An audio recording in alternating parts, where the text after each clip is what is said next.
What's going on, guys? It's Logan, and I'm here with my amazing co-host.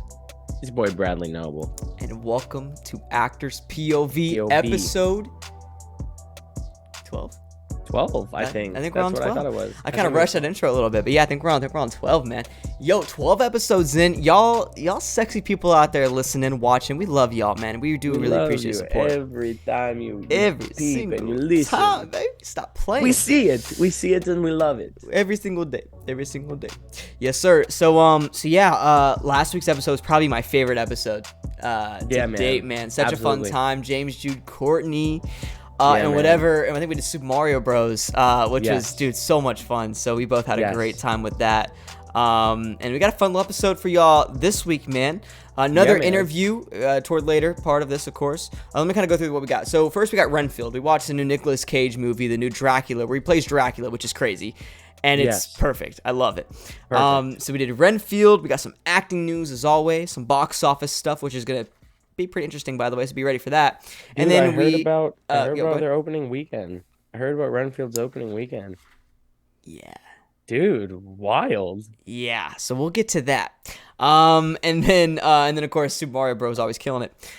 Took away all the spotlight from it. But it makes sense though. In our theater, there's only like 3 people. Remember? Yeah. And Yeah, we're no, all in the facts. same row. That's what Yeah, was right, weird. that was so weird. Yeah, I was like, come on, give us some space. But yeah, They so were we did funny. that. That guy's and- laugh was funny. Oh, bro, we'll get to that. And then we had Elijah Temple on with the interview, an awesome actor here from Orlando, Florida, who Brayden was worked with before. So, man. Good friend. yeah, baby. Chris McKay. I almost said Adam McKay. Who's Adam McKay? Adam McKay. That sounds familiar, right? It does. Never mind. Anyway, director Yeah, Chris I'm gonna McKay. find out he's gonna be on the hub or something. I'm 100%. like, oh! Chris McKay directed Renfield, man. Brayden, if you have the synopsis, man, we can go and kind of read through it. You can look it up. A really fun film. Chris McKay was perfect for this. And he absolutely Oh yeah. killed it. Oh yeah. So yeah, baby, let's go ahead and get that synopsis going. See what we got. Renfield, the tortured aide to his narcissistic boss, Dracula, is forced to procure his master's prey and do his every bidding. However, after centuries of servitude, he's ready to see if there's a life outside the shadow of the Prince of Darkness. See, bro, that's like 10 times better than the Super Mario Bros. Movie. Bro, That's Mario's not- was remember that? It was dog so schmeat, bro. anticlimactic, bro. But finally got It something was good. dog schmeat. So I'm saying, man. That's what I'm saying, dog. I think my favorite synopsis yet, though, was the Cocaine Bear. That one's just that had me dying. It was gold. It was gold. Yeah, that one was pretty good. It was amazing. But here we are, baby. I am here. We are here. I am here. And we kind of did it a little late. Usually we do that in the intro. Little I Yeah. am here thing. So look at us, man. I We're am all over here. the place today. Hey. But we just actually interviewed Elijah Temple a little bit before this. So that's kind of why we're off a little bit. Just a little Already bit. feels like we've already been doing this. I know, already it's feel like trippy. we're in midway, baby. That's what I'm saying. Maybe we are. Here we go. Renfield, man, like Brayden said. Really fun film. Really exciting. I guess we just can dive into our little 30-second thing. 30 real second quick. 1 minute review. Yeah, Brayden, I'll let you go first, dude. All right, man. Going into this movie, and I'll start where Eli started in the interview, actually. He talked about the trailer first. When I saw the trailer for this movie, and in no bad intention, I had no interest in seeing this film because, like I was telling them in the interview, I've done the Dracula stage play, and Renfield's just not very... In the stage play, he's actually much more of an... He's more of an interesting character in the film because of Nicholas Hoult, but the character in the stage play, he's more of like a doctor, you know what I mean? He's kind of the one who's been studying Dracula and stuff, and he's not really the servant. But that's just the stage play that I did, and I like the direction that they were going with in this film, where it was a lot more meta. I love the films recently that we've been seeing. They're very meta and modern. Yeah, I and love it. They know exactly what they are. Yes. And this film knew exactly what it was. The actors, Nicholas Hoult, Nicolas Cage, Awkwafina even, killed it. Ben Schwartz, he was awesome. The story was really dope. And the action I thought was actually really cool. I was very surprised. And even like the cool elemental scenes, like the summoning circle or whatever it was, it was super dope. And I really don't have a lot of cons actually for this film. I think a lot of it revolves around some technical things, Yes. but character wise, actor wise, I was actually pretty blown away. And one of those things that he was talking about, the rewatchability thing, I think I could rewatch this movie quite a few times. I remember you saying that rewatchability was big for you, dude, which is awesome. Yeah. That's so good. Yeah, it That's was. so Yeah, good. I'm really happy. Good film under my belt. And that's what I was trying to say with the trailer. Going into it, I was like, dude. That's why when you asked me, I was like, I'm not against seeing Renfield, but I was like, I wasn't really super interested, as you could I tell. I was was not like, interested at all. I yeah, was so close to go watching Pope's Exorcist.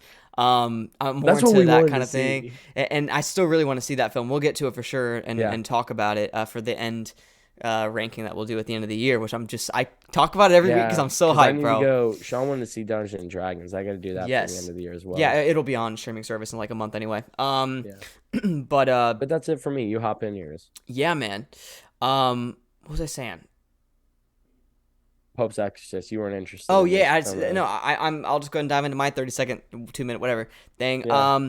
Yeah, I wasn't very interested in this film. Going into it, I don't know why. It's just a movie that didn't really jump out at me. I love Nicolas Cage, but I was like, this movie is not even a movie Dracula. about Dracula, or at least it's how they Yeah, promoted it, which it ended yeah, up yeah, being about Dracula. A good amount. Nicolas yeah. Cage was pretty much the star in this film, right alongside Nicholas Hoult. So I just wasn't interested at all. This movie was very different than what the trailers promoted, which is so weird when a movie does that. But this movie was Right. nothing like Like it the would attach. trailer. Now I didn't watch the entire trailer. I watched little clips of it. But even what I watched, I was like, this movie is something totally different, and there's some pretty good parts The in it. whole like tone and vibe is completely different for me. Yes, Like there's like a yes. lot of the action that you saw in the trailer and You know, some of the gore, but very like nothing compared to what we saw. no, it reminded me a lot of the first Super Mario Bros. Teaser trailer, where everything was so serious. You know what I mean? Yeah. Bowser's coming. Everybody's fearing for their life. It ended up being like this little cartoony, Yeah. animation, Illumination thing. Like a Despicable Me 4. Yeah. But no, and that's kind of what this movie was. I'm not saying it had that same kind of feel of serious and not serious. I'm just saying it was very different than what it was. Mm. I don't have a lot of cons with this movie either. I really enjoyed myself. Yeah, man. I'm trying to like look back because this movie is not a movie that I like really like would go out of my way to watch again. The rewatchability factor is not there for me, and it's because it's so weird. It's so different than what I It usually watch, is. and I genuinely, bro, when we rank we rank it out of a 1 to 10 scale that we usually do at the end of the review, I don't know where it's gonna be.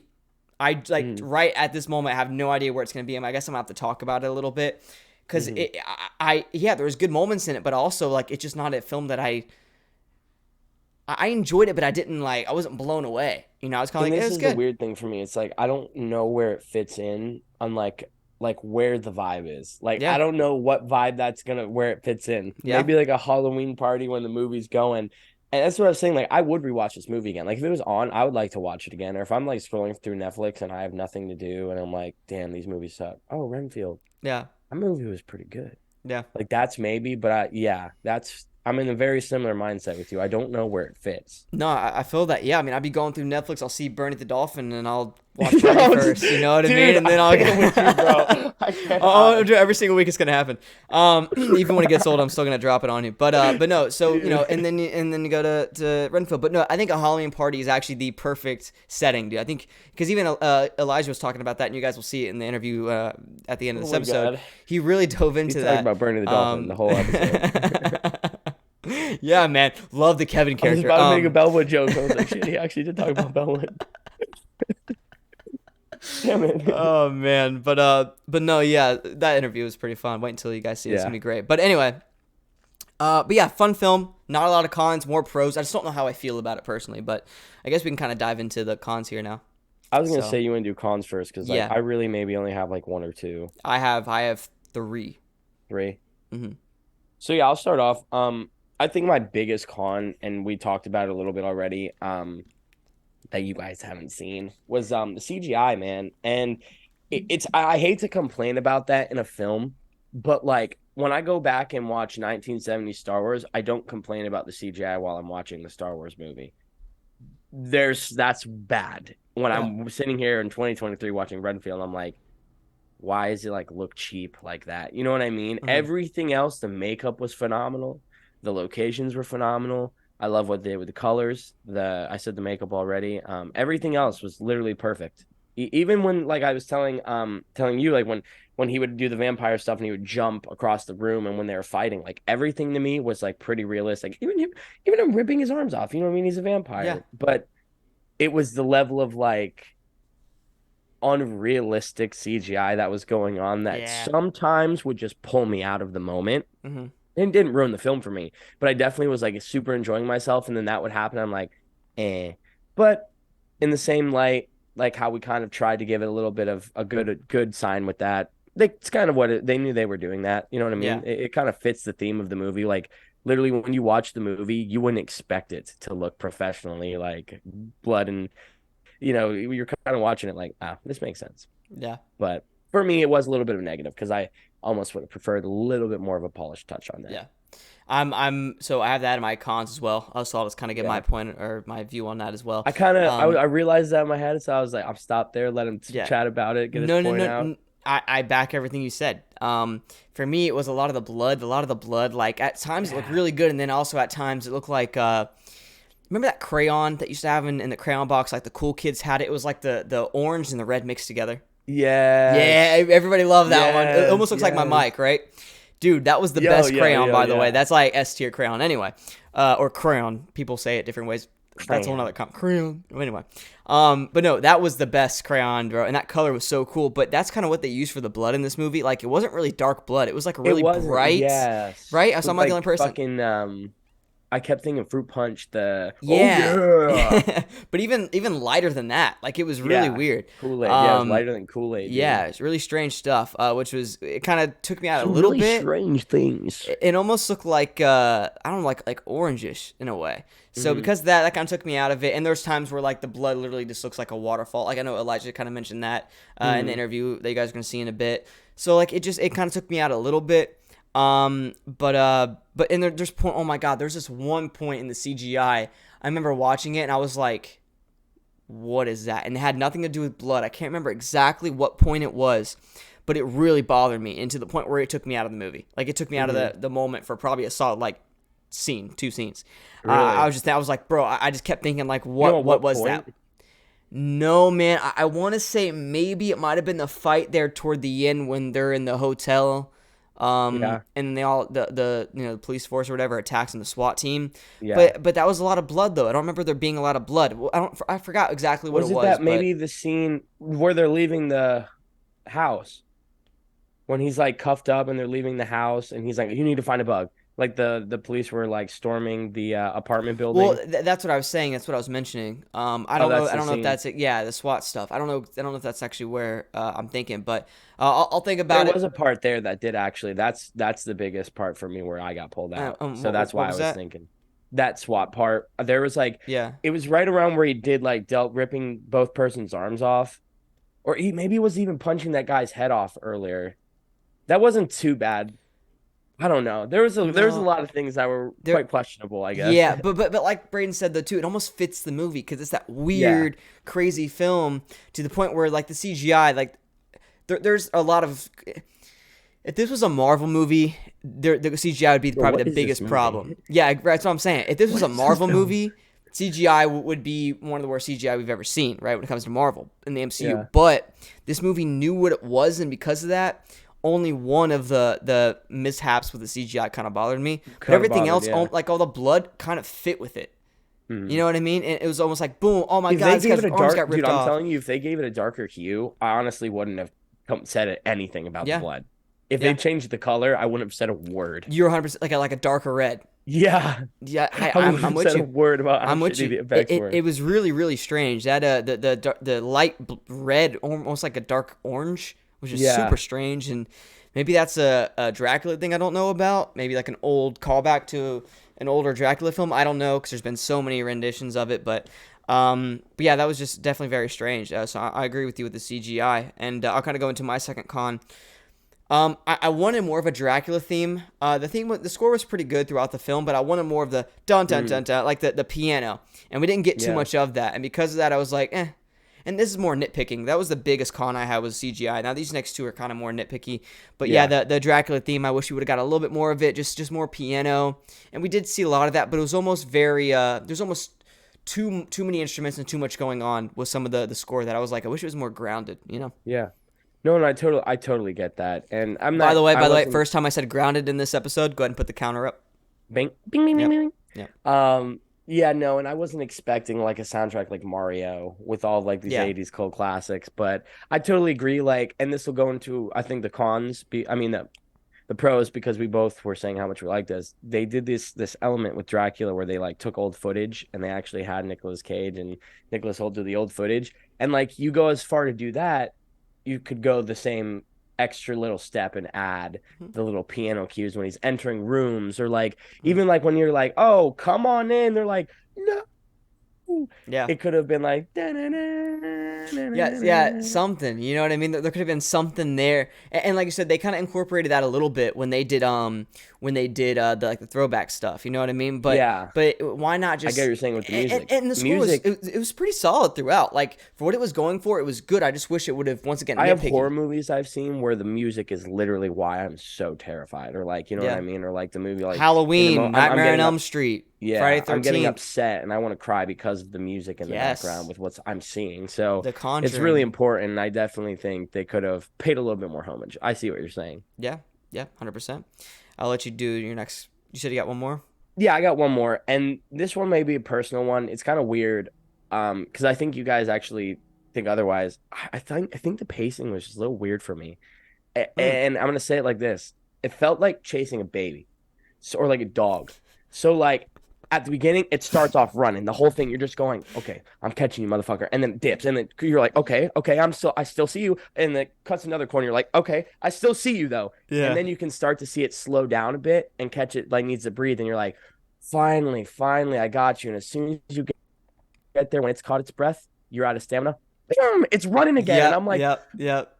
God damn. Yeah. Like the movie felt like at the beginning, it's right there, and you're following every second of the way through, and you're not behind or anything, but it's going really quick. Mm-hmm. And then it starts to slow down when they introduce that whole subplot, which I think they do tie together really well, and the idea of the subplot was well, but I think they could have paced it to a little bit better, where it's like, all this is going on, and then they had to reintroduce the cop, and then the crime boss again, and then Renfield's like a good guy, and then it's back, Dracula's back, and he's like, shit up. So it's like it wasn't terrible, but I felt like I was sitting there, and I think it's a little bit that weirdness that we keep feeling. I'm trying to find a reason, and I think maybe that pacing played it for me.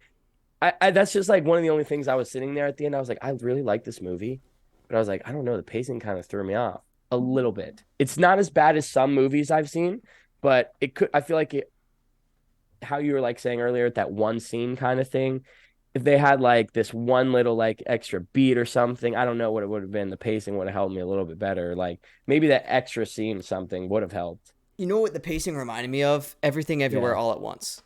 I was just about to compare it. And you know how I felt about that. That was literally one of the biggest cons I had for that movie was I was like, it's all over the place. And and I think you're right. The pacing, it's just not my type of pacing. I don't like those fast-paced things where you get thrown into the film. The only movie where I think that's acceptable and that I love is Halloween Kills. But even Halloween Kills has moments where you can kind of take a breather. This movie, there's really not much of that. It's more of boom, boom, boom, boom, boom, and same thing with Everything Everywhere All at Once.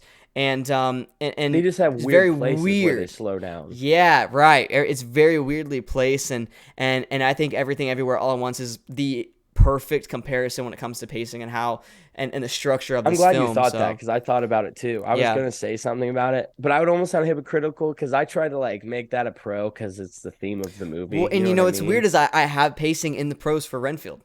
But the more I think about it, it fit the movie well. It's just not my type of pacing. It's once again more of a personal thing. That's what I'm trying to get at. It's like it wasn't bad. It was strange to me. The pacing was not bad. It was strange. And that's exactly how I felt with Everything Everywhere All at Once. And I know you're so big on that movie. And Yeah. and I told you that was the one thing that kind of kept me I back. And still understand is to now. this day. I understand Yeah. now, Now you finally. get me. Now you Months get me. later. It's just different. It's different. But no.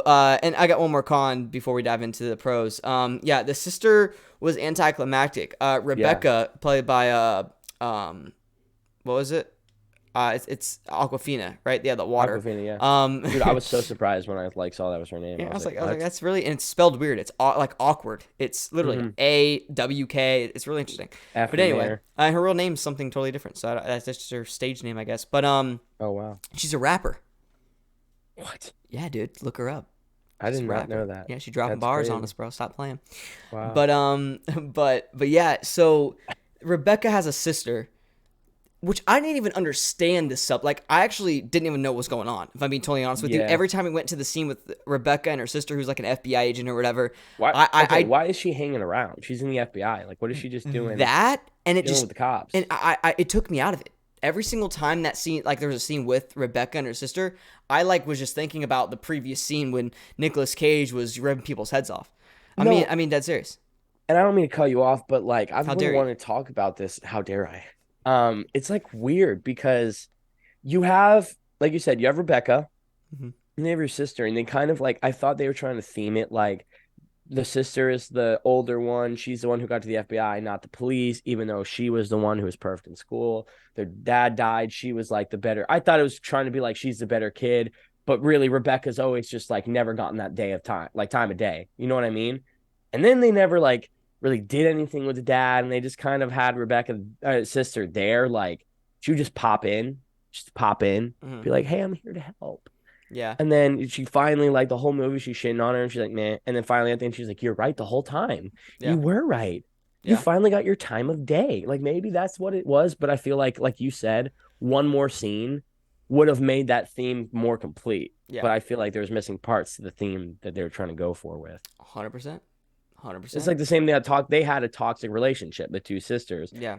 And I understand where you're going, but then Right. But it didn't hit. It didn't hit at all. it did, because it just felt like two nagging like one bitch sister and the other one's just a little annoying. Like, you know what I mean? Yeah. It just felt normal. Right. No, 100%. And I think and I mentioned this earlier. Well, not earlier. You guys will see this later in the episode because Elijah kind of gave his insight on the film a little bit because he actually saw it with us. I say that the subplot was well done, but this is not the subplot I was talking about. Yeah. This one with the sister, this is one that is definitely a little off for me. The other subplots involving, Renfield, Renfield, trying to, deal with that relationship. And then the son of the main lady. mafia. Yeah. And that's what I was Dracula, more, yeah, that's so what I was Dracula can build more an leaning army. toward. Right. Yeah. Like that's what I was talking about. This one with the sister, I just kind of was off a little bit on.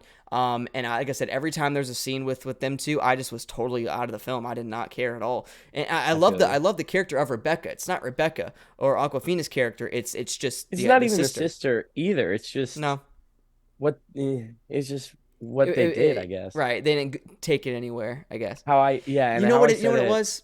It felt like a step down when it came to stakes and action compared to all the other stuff going on with Renfield. Yeah. Like, I mean, it felt very like out of place. And that was the other thing at the end. I expected, they were like, "Where's my sister? Let me go get her." And this is a spoiler. And then she gets rolled out and he's dead. And I was like, "What?" You already know Dracula's just gonna give her the blood. Like it could have been one of those things like Dracula has her, and he's the one. I don't know, something cooler, but like literally she just rolls out dead and then winds up like 15 minutes later. "Oh, Renfield said you gave me some good stuff. I can get a GNC." It's like, it was funny. It hit. Yeah. It was comedic. Yeah. But I was kind of like, as soon as I saw her done, I'm like, that's exactly what's going to happen. Yeah. And I feel like that's that extra scene where maybe they could have gone a little further and had that more like emotional moment together. Yeah, I wasn't the biggest on it. But yeah, it's probably my last big con. Once again, CGI. Wanted that more of that Dracula piano theme, and the sister was just a little. That plot wasn't my favorite. Yeah, no. But I honestly think for me it was that CGI and the pacing. Not like I said, not even bad, just strange. Yeah, and that kind of goes into my pros. Like I said, I had pacing in my pros. I thought it fit the movie perfectly. And that's kind of like what it did with Everything Everywhere All at Once, but it just not for me. And my pros and my cons are so weird because like in realism, I'm such like you know me. I'm a very like I try to look at the pros and cons and everything. So like even with my cons, I see why they're pros. Like I agree, like the CGI and the pacing, you could almost say it's perfect. Like it's actually like the best for the movie that they're going for. Like you know what Right. I mean? Hmm. But just for like how you're saying for me personally, those are not the things that I enjoyed about this film. Yeah. Not what you look for when you watch a film. But I get what you're saying though, and Yeah. continue with your pro. I actually totally agree. It was perfect for what the film was going for. Yeah. Yeah. That's kind of all I really wanted to say. It's not the pacing. It's very strange. And everybody's gonna be different. You know, people are gonna love the Yeah. pacing with this film. And I think the main reason why the pacing was off for me is because I was gonna say because this is just not my type of film, but I think the main reason it was not my type of film was because of the pacing. So yeah, Yeah. there's not really much to say about that. We're gonna keep going in circles when it comes to restating the same Yeah, thing over and yeah. over. But it's not for me. But really well done for the film that it was trying to go for. And I'll just go to one of my other pros before I let you get into one of yours. I thought the cast was great. Cast is That's exactly beautiful. where I was gonna go next, They man. did their job. Nicolas Cage was strangely perfect. Perfect for Dracula. Perfect as And Dracula, which watching it, I was like, this is gonna be such a cheesy ass yeah, Dracula. yeah. Even the voice, he did like the generic voice, but like, holy shit, like he might be Dracula, dude. Yeah, He might actually just be Dracula. it was perfect. It was perfecto. Yeah, I thought no, perfecto. There you go. I did the tongue roll there. perfecto, And Nicholas Holt as Renfield was great. perfect. And Aquafina as Rebecca was really good. So really, Dude, the I even whole love the um circle, the therapy cocaine. group. Oh, What? That was cool too. That was yeah. cool too. No, but I love the therapy group. He's like, cocaine. Everyone's sitting Yeah. here like, what, Like, what are you Logan? talking about? What's going They on? use a cocaine circle at the end to Yeah, trap, yeah. trap Dracula, Dracula. Yeah, there everybody. you go. Another Hollywood star, I man. Turned swear, into that. I'm man. sorry, guys. Yeah. No, but I actually like because we can even keep going even with like the mob people. Like Ben Yeah. Schwartz was awesome, and even the grandma. We were making fun of her voice, but it was like perfect. Like, Yeah, the oh, human cigarette. Yeah. yes, No, it worked though, and she's been yeah, in a right, lot, by the way. I gotta look her up real quick. I've seen her in yeah. crap, and she did She really is, really good. yeah.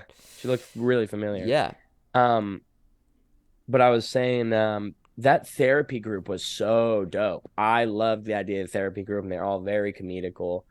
Um, mm. and this is my next pro that I feel like you almost maybe agree on a little bit, and it still has to do with the cast, but like Dracula's makeup, man, holy crap! Because we were just talking about the main cast, the makeup was so cool. Seeing him burned and then like recovering, and the different forms of him, and even like he was almost at full form. You could see he had like a little burn, but then he was perfect by the end of it. You know what I mean? I thought that was like so dope. You guys, I mean, listen, anybody that knows me and you guys listening to this podcast or watching know that I'm a big horror guy, and I love the fact that they did the practical effects with like the burnt face, because that's just a total tip of the hat to Nightmare on Elm Street with Freddy Krueger. And that right there showed that, hey, if we do another Nightmare on Elm Street remake, you can do practical effects. You don't have to do the CGI that you did in 2010. Even though I'm Yeah, actually not as big of like a hater as most people are me when it either, comes to that. actually. People actually hate it. It's not great, but it didn't take me out of the movie. But anyway, that's a whole other story. We need to actually review that movie. I think that'd be really Yeah. good because we both have really controversial takes on it. Uh, But no, I think that right there showed that you don't have to do CGI. You can do practical effects, and it looked great. It looked phenomenal. You know what's really funny? I wanted to say it was honestly hard to understand Nicolas Cage at some of those points, but it didn't. I don't know why my body I didn't care. Like it felt like that was the character. Like it made Yeah, sense. His fucking face is melted off. yeah. Which Dude, his probably lip means was like all the way down to his chin. Like of course he's gonna sound yeah, weird. yeah. Well, yeah. His Remember. voice box is probably all messed up. You know what I mean? Yeah, So really well done. Yeah, I agree. There's points in this movie that I was like, I wish we had subtitles. That'll be yeah, a nice. little bit like Yeah, I can't really understand. just something. But no, I'm with you. Yeah, cast did a great job. Big props to everybody there.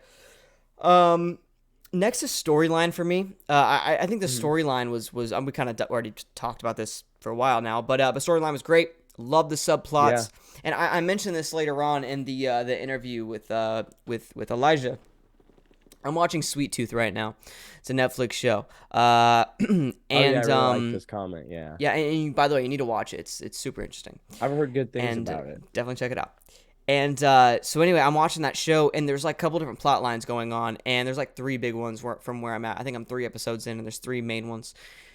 The main one is Gus and the big man, the little kid, and then the I think ex-football player. Mm-hmm. That is the most interesting plot line ever. I mean, and I don't want to say ever, but you know what I mean. It's like it's the plot line of the show, and it's the plot line. Then you have this other ones like these little subplots. You're kind of like, oh, that's cool. Let's go back to Bring Gus. Us back Let's go back over here. I don't really like. It's not that it's like not interesting. It's just I don't really like it as much as I care about Gus and the other guy. So that's that kind of reminded me of this film a little bit when it came to, like I said, the sister, but there was a couple other plot lines going on, whether that's with what's his name, the son of the lady. Do you remember his name?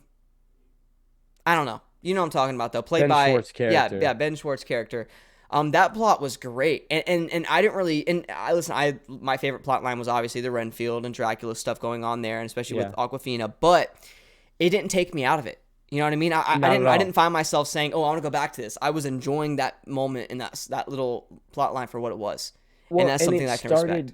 It was the perfect way to see, like, because in the toxic relationship that they're trying to demonstrate, you normally don't leave a toxic relationship because it's toxic and you don't really like want to face that. You know what I mean? You try to lie to yourself. Mm-hmm. And while he starts to realize that he's in a toxic relationship and needs to get out, Dracula starts to realize, I'm losing him. I need a solution. And that's when he meets. I love that scene where they first meet. He was like, you're not the, or I can't remember. He's like, you're not the hunters. He was like, hunters? Oh, fucking criminal, dude. I thought that was so funny. He was like, I don't know what the fuck's going on. It's so real. And then he chose him as the next, you know what I mean? And it kind of set it up perfect for that final battle. I thought that was so dope. Yeah, no, it was really well done. Really well done. And yeah, I'll let you kind of go into your next pro. And you know, it's hard because, like, not to be like I don't have many more, but with everything that we've already been talking about, we're already incorporating a lot of it. So yeah, let's kind of go to my next pro then, because this is a good little segue. You talked about the fight scenes. Let's go to the fight sequences. That's what I was gonna say. Super well dude. done. We're on it right now, Look at us, brother. Come on now. Because I was gonna say that end fight, dude. It segues from the fight between him and Ben Schwartz character straight into him versus Dracula, and I loved that. It's like it felt like a video game. And remember, you mentioned too, you're like, bro, I hate that it's Awkwafina versus Ben Schwartz character. Remember, you're like, why are we doing this? And then it transitioned perfectly. And then it transitioned. So, and I thought that was like, in the moment, I was pissed. I was like, no, audibly no. So. Yes. Just because, like, come on, man, you just gave him Dracula powers. I want to see like the superhumans fight. I've been watching this guy like punch people's fucking heads off all movie. Yeah. Please. Yeah. Oh, and then you're gonna tell me like number one in her class, she's like barrel rolling, ding ding ding. She's fucking Captain Price out there. Yeah. I was like, just give us what we want. And they did. And they like did. And the fight sequence, they were just so well done. I mean, big shout out to the director. Very impressed. I don't know who the DP is, but a big shout out to them. Cinematography, the way it was shot was really good. Now it's funny I brought this up. Okay, so the editing is really good throughout, but there's this one edit that I audibly looked over to Brayden and Elijah, and I said, "What was that?" And it's the bar scene. No, right? No, not for me. For me, it was remember the whole scene in the hotel when the SWAT people come in and he has to eat the bug and all that. When the fight's over and they kill all the people and she jumps down, it's a weird cut. You don't even see her jump down. You just see her on the ledge and then just cuts to them on the thing. Oh my! And I was like, you just see her like you literally just see like 2 feet just. Like she was already down there. She jumped. It was really weird, and not even that. It was a cut. They just like appeared, and I looked over at Brayden and Elijah, and I was like, "Did I miss something?" Like it was a weird. I don't know. Yeah. Like there could have been an extra 2 seconds, a different shot, and the editing, whatever it was, threw me off. By the way, I think my parents are cooking right now, and I smell something really good. Oh my god. Oh yeah. But no, that is something that kind of really threw me off. Oh god. Canceled. We're done. Thanks for watching the episode. Appreciate y'all, man. Join us next week. But no, yeah, really good stuff. I really enjoyed the editing, but that one edit it kind of threw me off. I was like, You know? I feel you. No, And what was going back to that, what are you talking about? What edit you mentioning in the I bar? don't, dude. I'm totally could be thinking about a different movie right now, but for some reason, like, I thought there was like a shot of someone like talking, and I think it was a different movie I watched. Yeah, I don't remember a bar scene. Dude, no, and it's crazy, and I'm not trying to gateway, but dude, I was watching this movie, and because we're on this, so like the guy, he was like literally, oh my God, you know what it is? What? It's freaking Happy Gilmore. Happy Gilmore? Dude, Oh my when god, dude. Happy and Shooter are talking, and Shooter's like, Yeah. "Stay out of my lane." He's like, "I'll fight you, right?" Larry's like, "We can settle it in when we fight." And then Happy thinks like he's serious, and he breaks the bottle like that.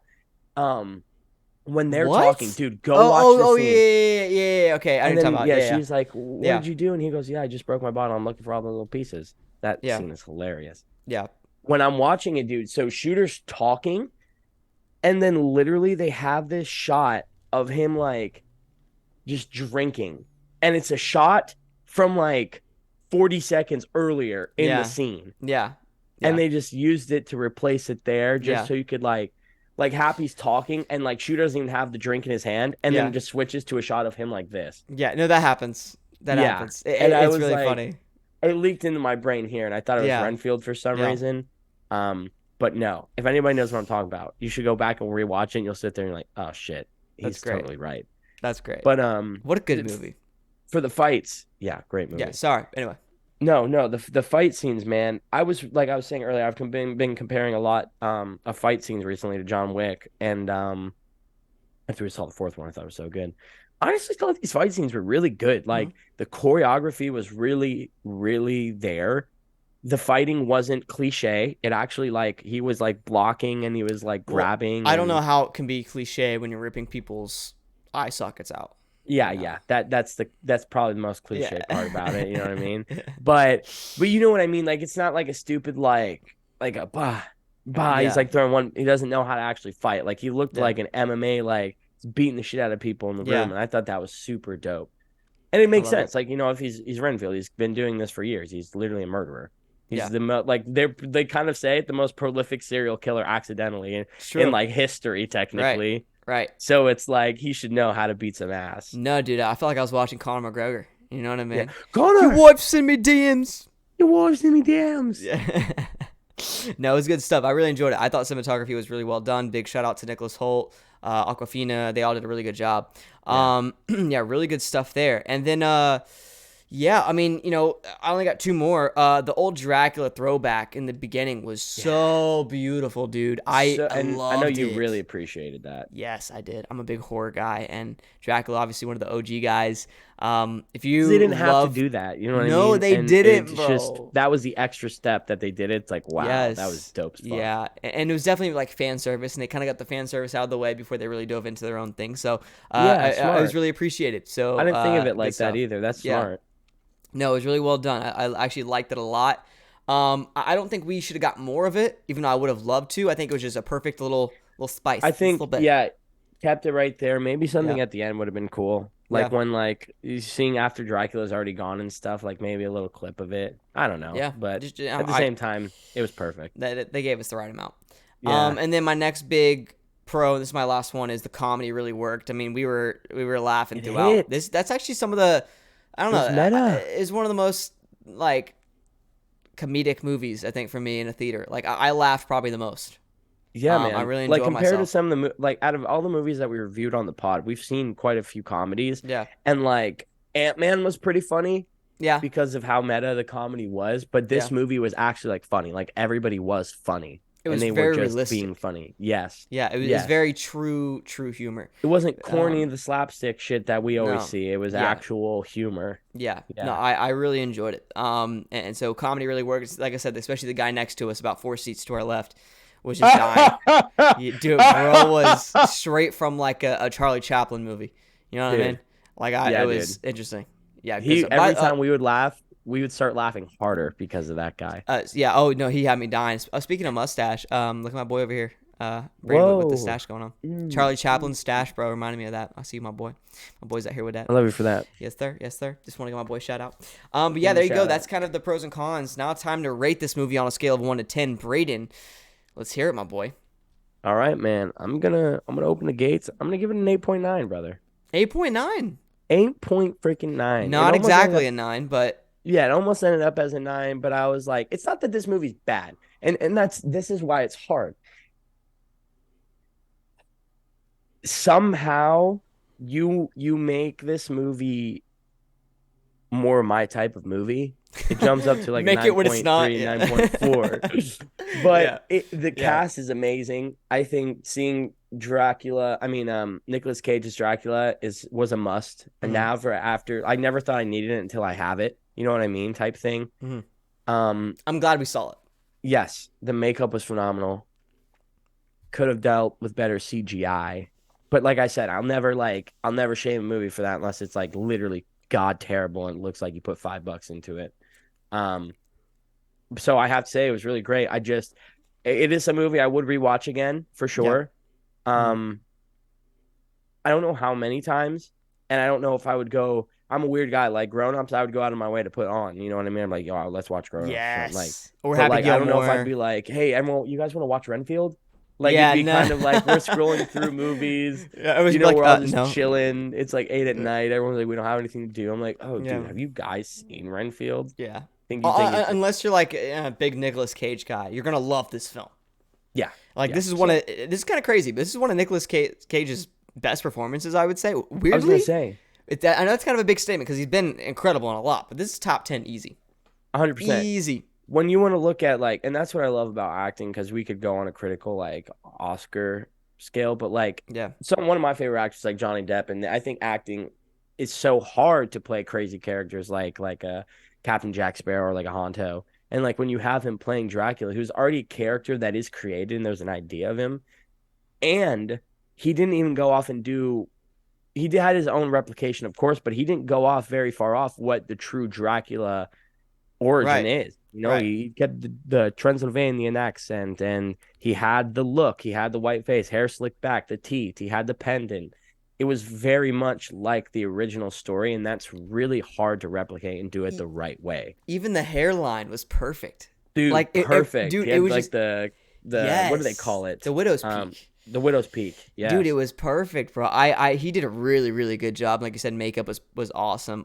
Yeah. Just really good stuff by Nicolas Cage. And it's funny when you said when you're rating that like you want to put it at like a 9.5, but you can't. That was me with Everything Everywhere All at Once. I think I rated it like a 9.7, but I really wanted to give like an 8.5. You know what I Yeah. mean? Like that's what's hard. So for this movie, man, yeah, I mean, I want to give this movie a 9.2, 9.1, but I got to give it I'll probably go like an 8.2. 8.2 for me. 8.2. I think it's good. I think it's a good film. I think it's actually a Yeah. pretty, really, really good film. It's just not my type of movie. And very similar to Hmm. Everything Everywhere All at Once, where I'm not going to go out of my way And to put maybe it it was on. that pacing, It's but definitely the pacing. And it's not that it's bad pacing. It's just not my type it's of film, just strange. Yeah, you know? man. Or things. But no, yeah, just definitely not my cup of tea. But really good film. Had a really good time with it. Definitely go check it out because this movie I'll deserves a definitely go lot rewatch more it. than what it's getting in the box office right now. I'll just go ahead and dive into that real quick. And Yeah. then we'll dive into Somebody was acting news. saying shitty marketing. Yeah, 7.7 Horrible trailer million. too. Yeah. $7.7 million, which is unreal. They should just put it on the streaming services.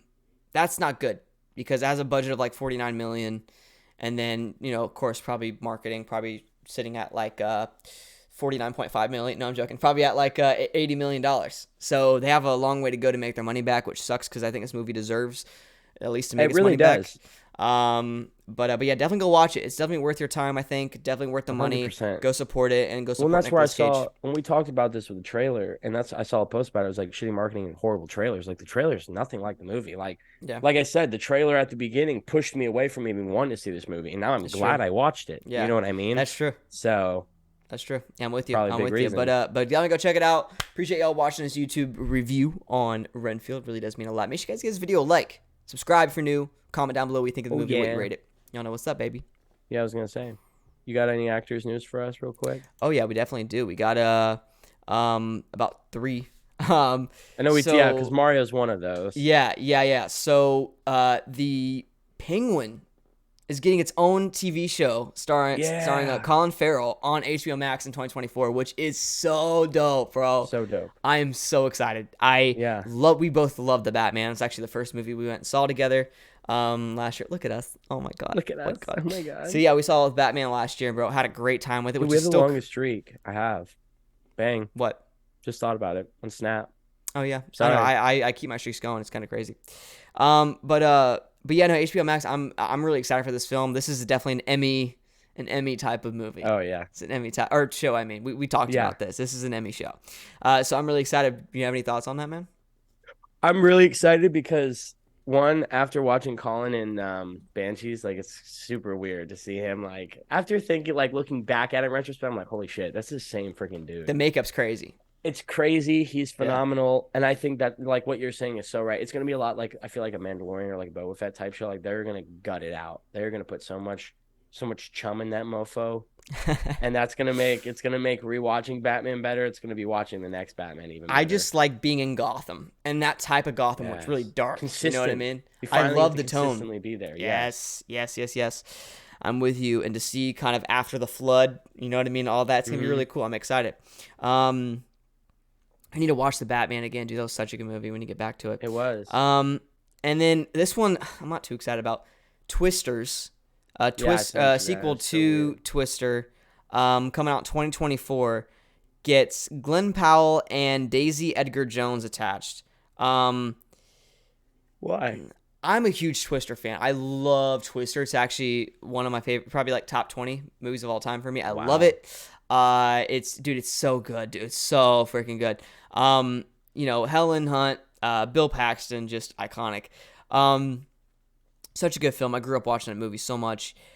We don't need a sequel. I don't know why they're doing this or what direction they're going to go with it. How the CGI looked incredible for back in 1996 with the Twisters. I mean, it was, Brayden, I don't know when the last time you've seen that movie was, but go back and watch it. Dude, go back and rewatch it. It looks like CGI today. Like, even better than CGI today. It looks so freaking good, dude. So I'm scared that they're going to mess up the CGI with the tornadoes now. Try a little too much, you know what I mean? Yeah. Because, man, the CGI in the first Twisters movie is perfecto. And yeah, I mean, I guess Glenn Powell can probably be the son of Bill Paxton because it's been 20 years. But he's a little older than 20, so I don't know how that's gonna work. Maybe they do. Maybe it's 30 years after it took place. I don't know. Yeah. Wait, no. Oh wow, it's almost been 30 years. Oh, so it could Glenn Powell can definitely be the son of Bill Paxton. So I'm kind of excited. Yeah, because it came out in 1996.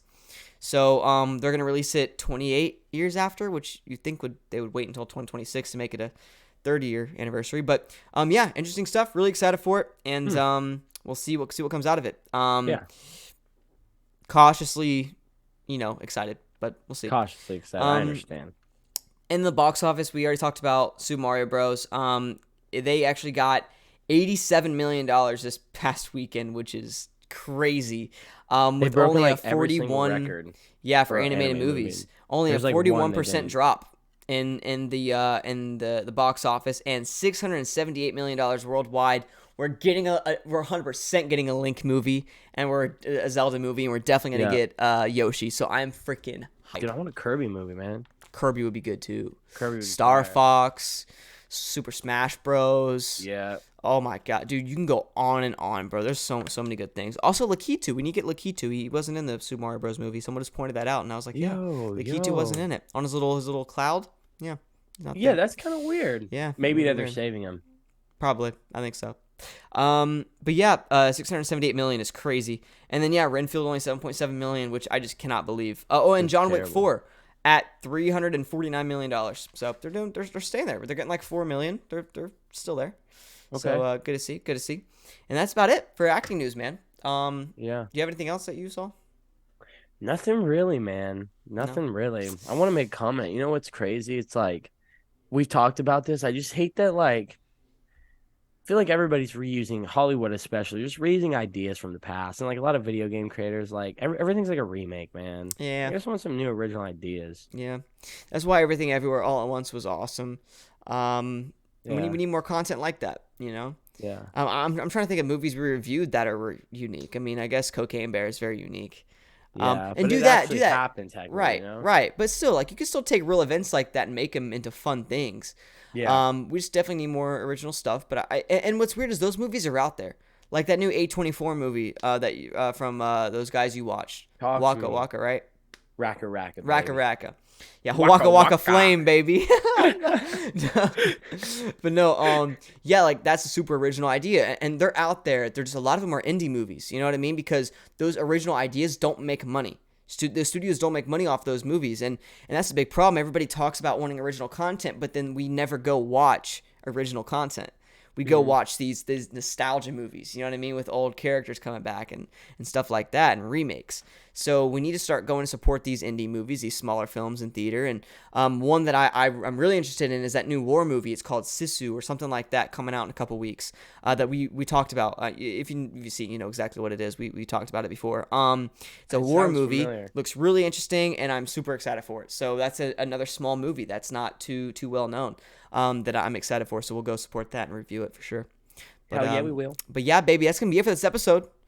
Really Heck appreciate yeah. y'all, or not for this episode. Sorry, we got the interview coming up, so be ready for that. But that's gonna be it for this little section, this little Segment. segment. And yeah, Elijah at Temple, man, really cool guy. You guys are gonna love that interview. But Absolutely. yeah, I appreciate y'all watching this part. Be ready for the interview. Y'all are gonna love it. We'll see you next week, baby. Be there, be square. Yes, We sir. love you. Yo, what's up, guys? It's Logan and Brayden, and we are here with this week's guest, the amazing, the guy, the man, the myth, the legend, the man himself here, Elijah Temple. How you doing, brother? How are you, brother? Hey, Yes, sir. Yes, sir. Hey. What's hey, going on? what's Uh, up? Elijah, go ahead and introduce yourself, man. Tell everybody out there who you are, what you do. Go What's for it. going on, everyone? I'm Elijah. I am an actor, musician, writer, sometimes director. I love all things entertainment, and I'm here to chat with these guys about all that stuff. Awesome. My guy. Yeah, Elijah and Brayden worked together on a film. It's Bellwood, right? We've worked together on Bellwood and then a Mm. short film called The Ordinary Seven. Yeah. Okay, there you go. Oh, see, Yeah. Yo, Braden. Yo, y'all go Braden. way back. We go way back. Yo, Braden. Oh, Okay, I see you, man. yes, sir. Yes, I sir. love That's that fire. poster. That's fire. But yeah, so Brayden and Elijah worked together a few times, man. Pretty good Mhm. friends. And yeah, we were just hanging out, and Brayden was like, bro, we need to get my boy Elijah on the pod. I said, let's do it. I met Elijah yesterday when we went and watched Renfield, which we're going to talk about in a Yeah. little bit, which was awesome. And Mhm. yeah, so it was good meeting you, man. Good seeing you in person finally after talking a Yes, little bit bro. on social Finally. media. About Yeah. time, bro. About About time. time. We had a good time with it, dude. But dude, Elijah, my guy, this dude's resume really impressive. It also your like versatility is something that kind of popped up out at me. Like you started naming off everything that you've done, dude. You have a lot going on. It's not just acting, you know. Like I said, you make music. You're starting to kind of dive into directing a little bit. Mhm. I think that's super interesting, dude. Because when we were kind of talking about this before we started recording, you know, the acting or the entertainment industry is so big when it comes to when it comes to like different categories and different types of entertainment. But you somehow pretty much tapped into almost every single one of those. So if you can kind of tell me like how you got started and what kind of led you to branching out into like all these different, things in the or the entertainment industry, I guess. Yeah. So, I mean, the acting piece came from it, like in middle school, like the school play, Music Man. I was like, I think my mom made me audition for it actually. Mm. Oh, I was like, okay. oh, All like right. I want to do We'll that. go for it. I did like an ensemble part. It was pretty cool, and then she then convinced me to audition for like a local like theater, and it was like a play. Yeah. And I had a small part. I had one line, like the whole show. It was a small part. But then they were like, "Oh, this kid just dropped out. Eli, can you fill this role?" And I was like, "No, like I don't. I'm cool." Like, Yeah. and it was like 2 weeks before the show, Mhm. and I mean, it was like it was a big character. Had a ton of lines, had a ton of blocking to. I didn't. I was like, I was telling my mom, I was like, "Yo, I don't think I can do that." Like, Yeah. but I pulled through. I ended up doing it. And after that show, I think it was after the first night, I was like, I want to keep doing this. And I told my Yeah. parents, I was like, I want to be an actor. And so, they got the headshots, the agent, started doing a lot more theater. Then, after I think it was after like a year or so, of just auditioning. It was August when I got a co-star role on the show David Makes Man, Hmm. which was extremely exciting. After looking it up and seeing who all was attached to the project, it was super cool. That was my first time on like a real like set. That's awesome. It was Yeah. I've seen some terrifying. of those Yeah. premiere shots. They were pretty cool. They were pretty It cool. was. What do you say? I said I've seen some of those premiere shots. They were pretty cool. They're pretty good. Wait, was it Pedro Pascal that was there? Bro, let me actually say something about that right now, bro. Dude, crazy. Dude, he was there, but I was so young, I didn't know who he was. And when I tell you, I was looking through it like a couple months ago, and I saw his picture there, and then I vividly had a small memory of him walking by me, going, "Hey, how's it going?" And I said, "Good," and walked away because I didn't know who he was. And so then I looked Dang, back at the bro. picture. I was like, "Yo," I said, I just dismissed Pedro Pascal like that. Like Dang, man. I just brushed Did him my off, boy bro. No. dirty. I was like, "There's no way I just did that, bro." I couldn't Crazy. believe it. It was Crazy. But before, hey, like, it was before yeah. Mandalorian, all that stuff. Like, I think he was. I mean, I think he was like on Game of Thrones, but like, I didn't watch Game of Thrones, Yeah. so That's wild.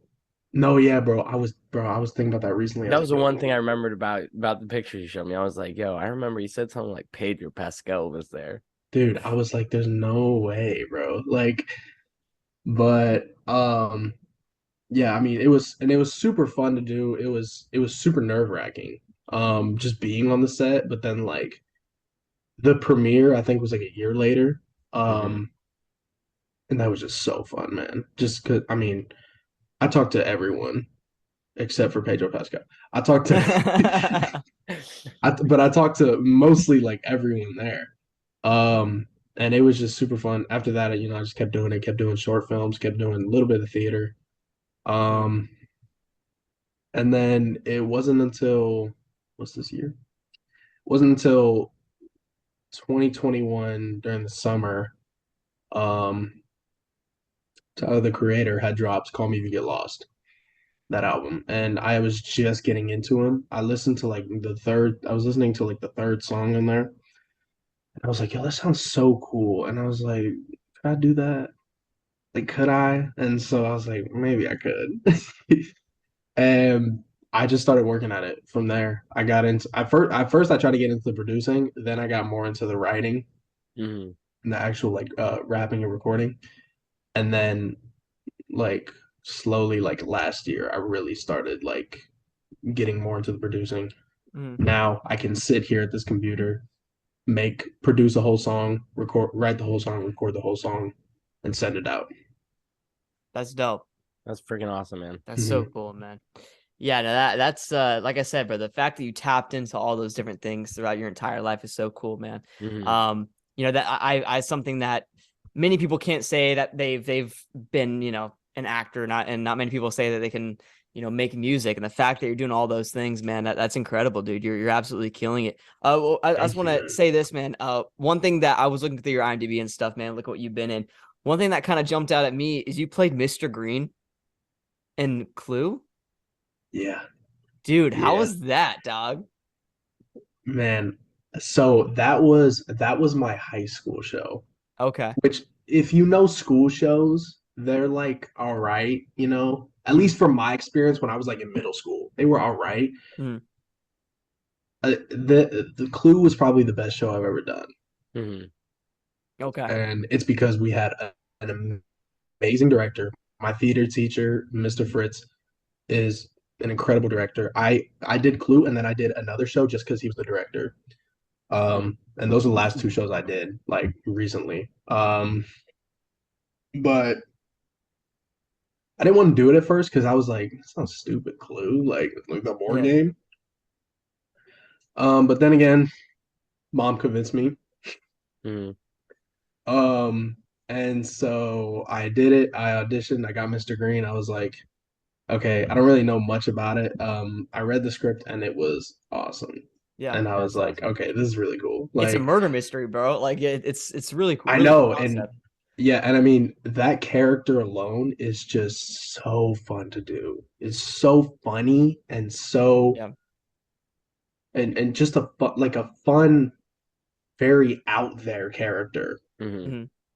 that was just it was something so cool for me to play.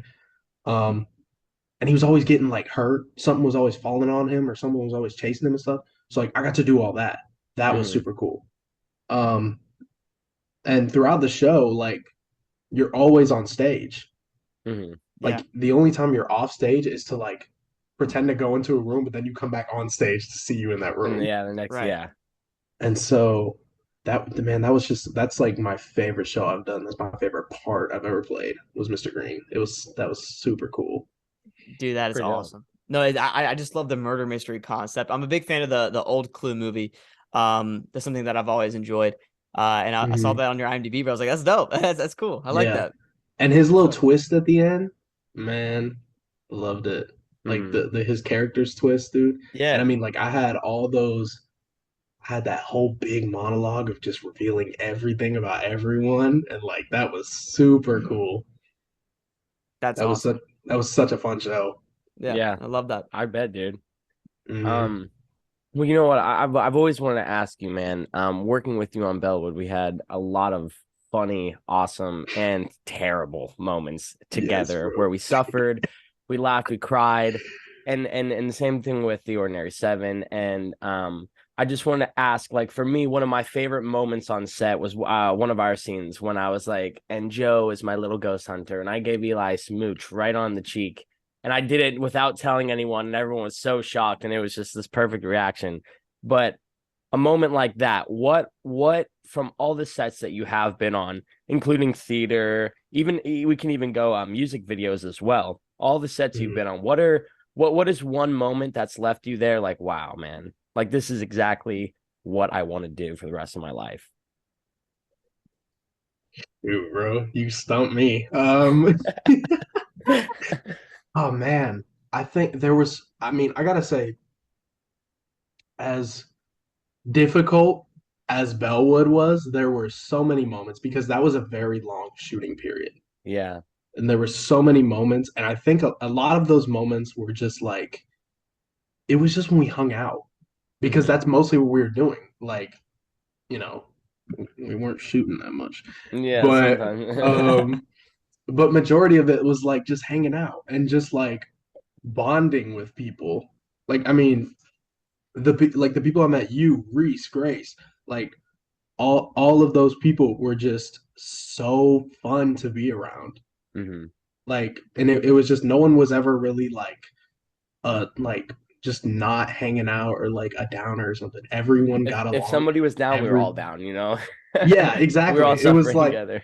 It was like if someone was down, it was for good reason, and everyone else was probably feeling the same way. Yeah. Um, honestly, but yeah, I would probably just say that experience overall, and one from David Makes Man. It was I remember this so vividly because I remember me and my mom freaking out.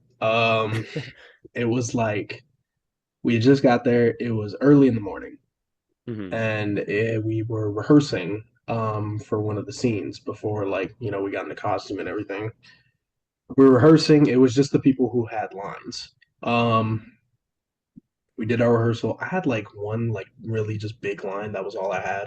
Hmm. Um, but after we finished, we were walking back to like the trailers, Yeah. and I just feel a tap on my shoulder, and I look, and it's Felicia Rashad.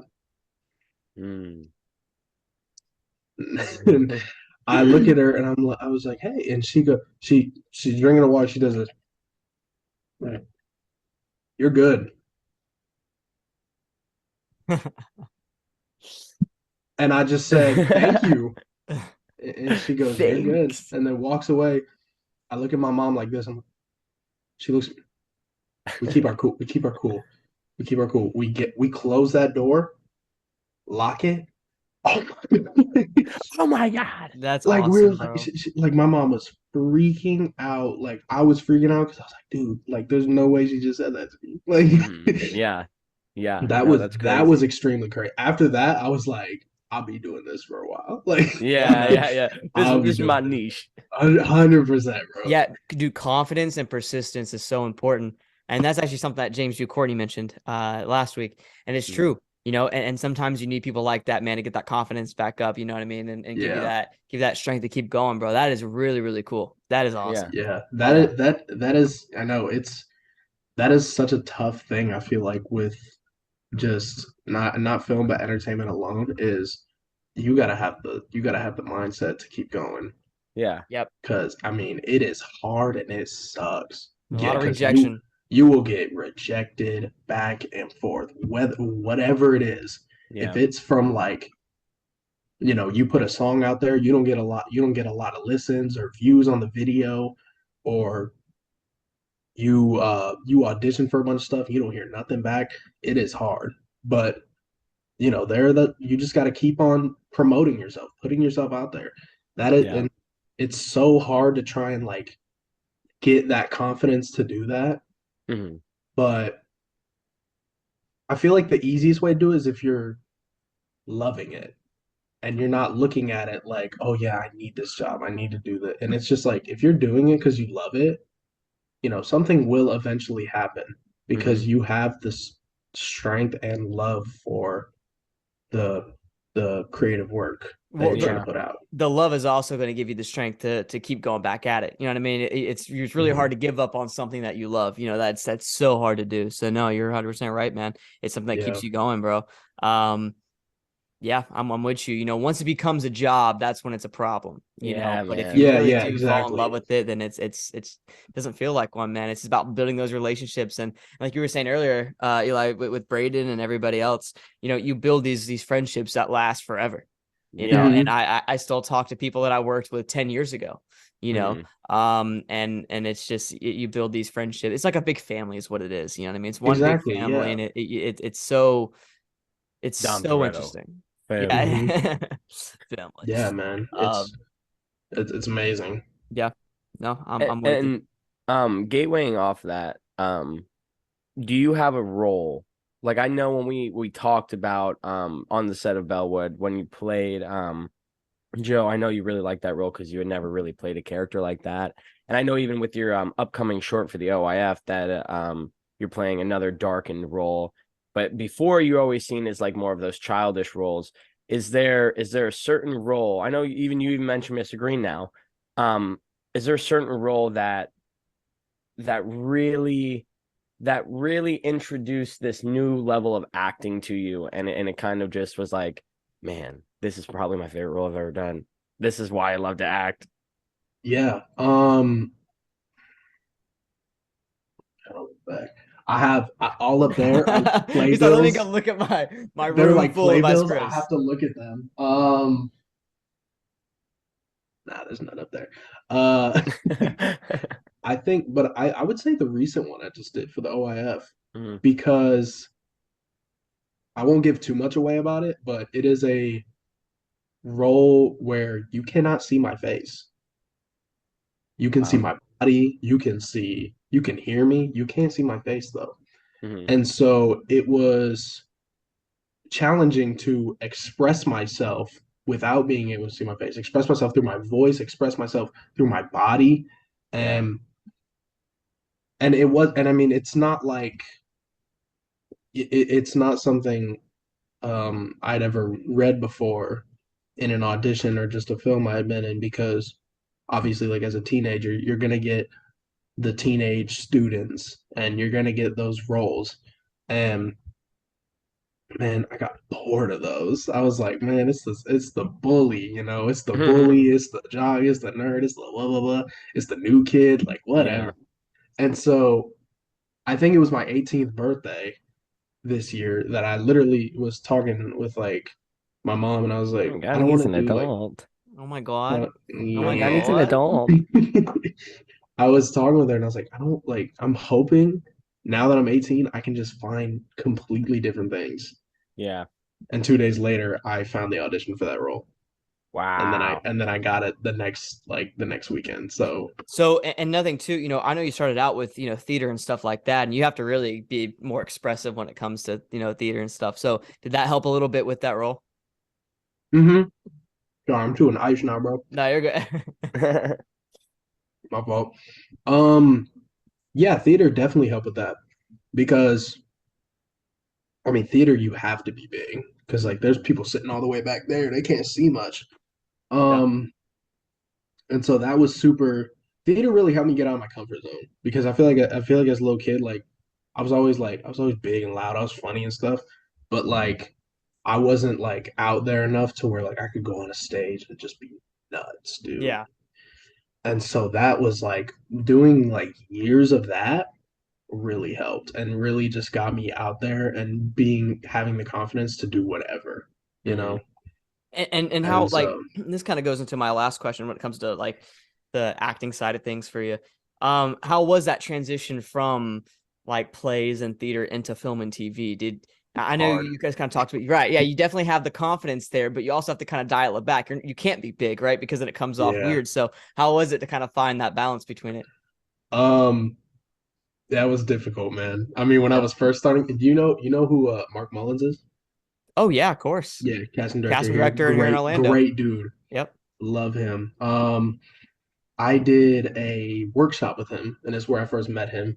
I did a workshop with him, and it was like just doing a scene, you know. And it was like a whole day of a workshop and stuff.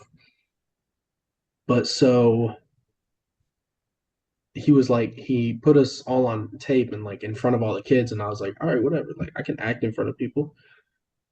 Um, but then I was doing my lines, and he goes, hey buddy, there's a microphone right above you. You don't need to be so loud. And I was like, shoot, you're right. So like I Yeah. was like, let me chill a second. And so like I had to like take a minute to kind of like, soften up a bit, like lower my tone. Yeah. And that's the thing I always try to remember is like for theater, they give you a microphone for theater, obviously, but you still gotta be loud. You still Mhm. gotta project because that microphone isn't much. Yeah. And that microphone goes out sometimes. Hmm. Right.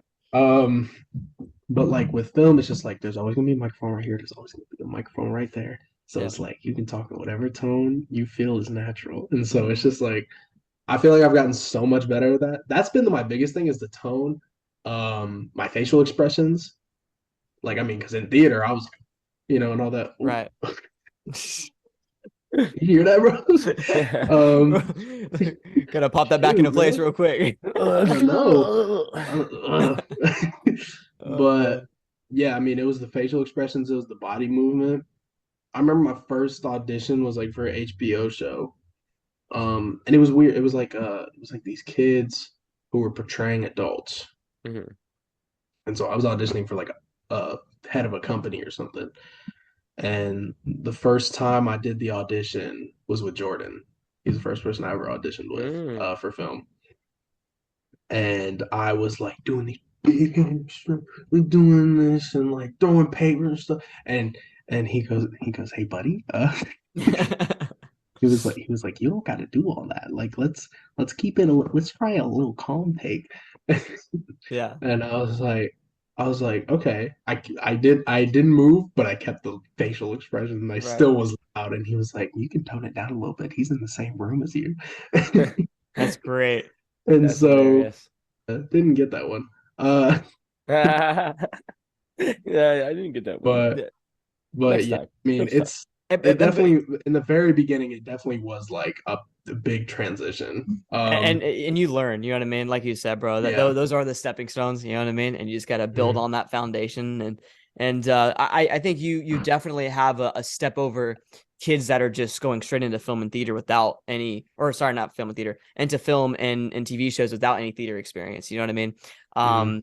And like I said, you might have to kind of dial it back a little bit, but that confidence is there.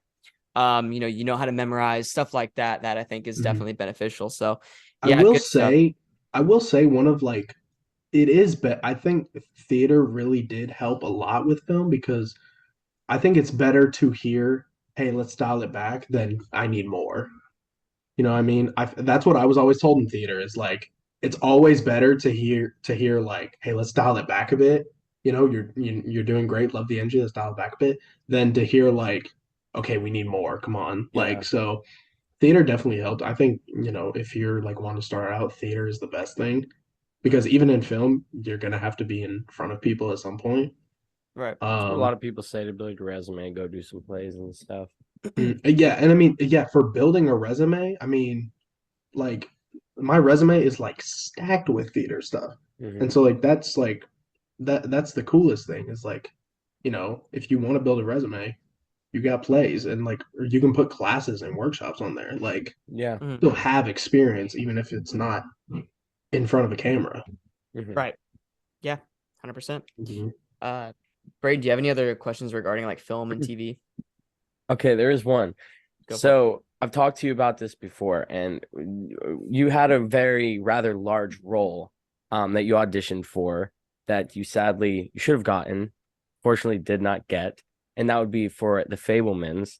So I I thought wanted that's to what you're talking about. yeah, I wanted to touch on that, man. Like what was the process getting a role like that and seeing the copy and doing the audition and what was it after when you saw like they got cast and then now all the awards coming out? That was so scary, Yeah. dude, Dude, I freaking because bet. I mean, the way I got it was through Scott Dettinger, who takes like my headshots. Hmm. He was like, "Hey, I saw this post on Facebook. I thought about you," and it was a audition for the lead role for Sammy, and like it Wow. was just posted on Facebook. Because when I And so showed I my was, friend, if you guys look at the guy who plays Sammy, dude, you guys look a lot Yeah. alike. Oh yeah. I A know. I lot alike. look at him, and I was like, That's me. Man, that was Bro's son of looking a there, in the bro. bitch. I mirror. was there. That son of a Um, bitch. but yeah. So I auditioned for it, not thinking anything of it. I was just like, just put it out there. Why not? I auditioned for it with Jordan, and then I got an email from Amblin Entertainment, and I was like, oh my God. Like, Oh my and God, this is not real. they were like, hey, we really loved your audition.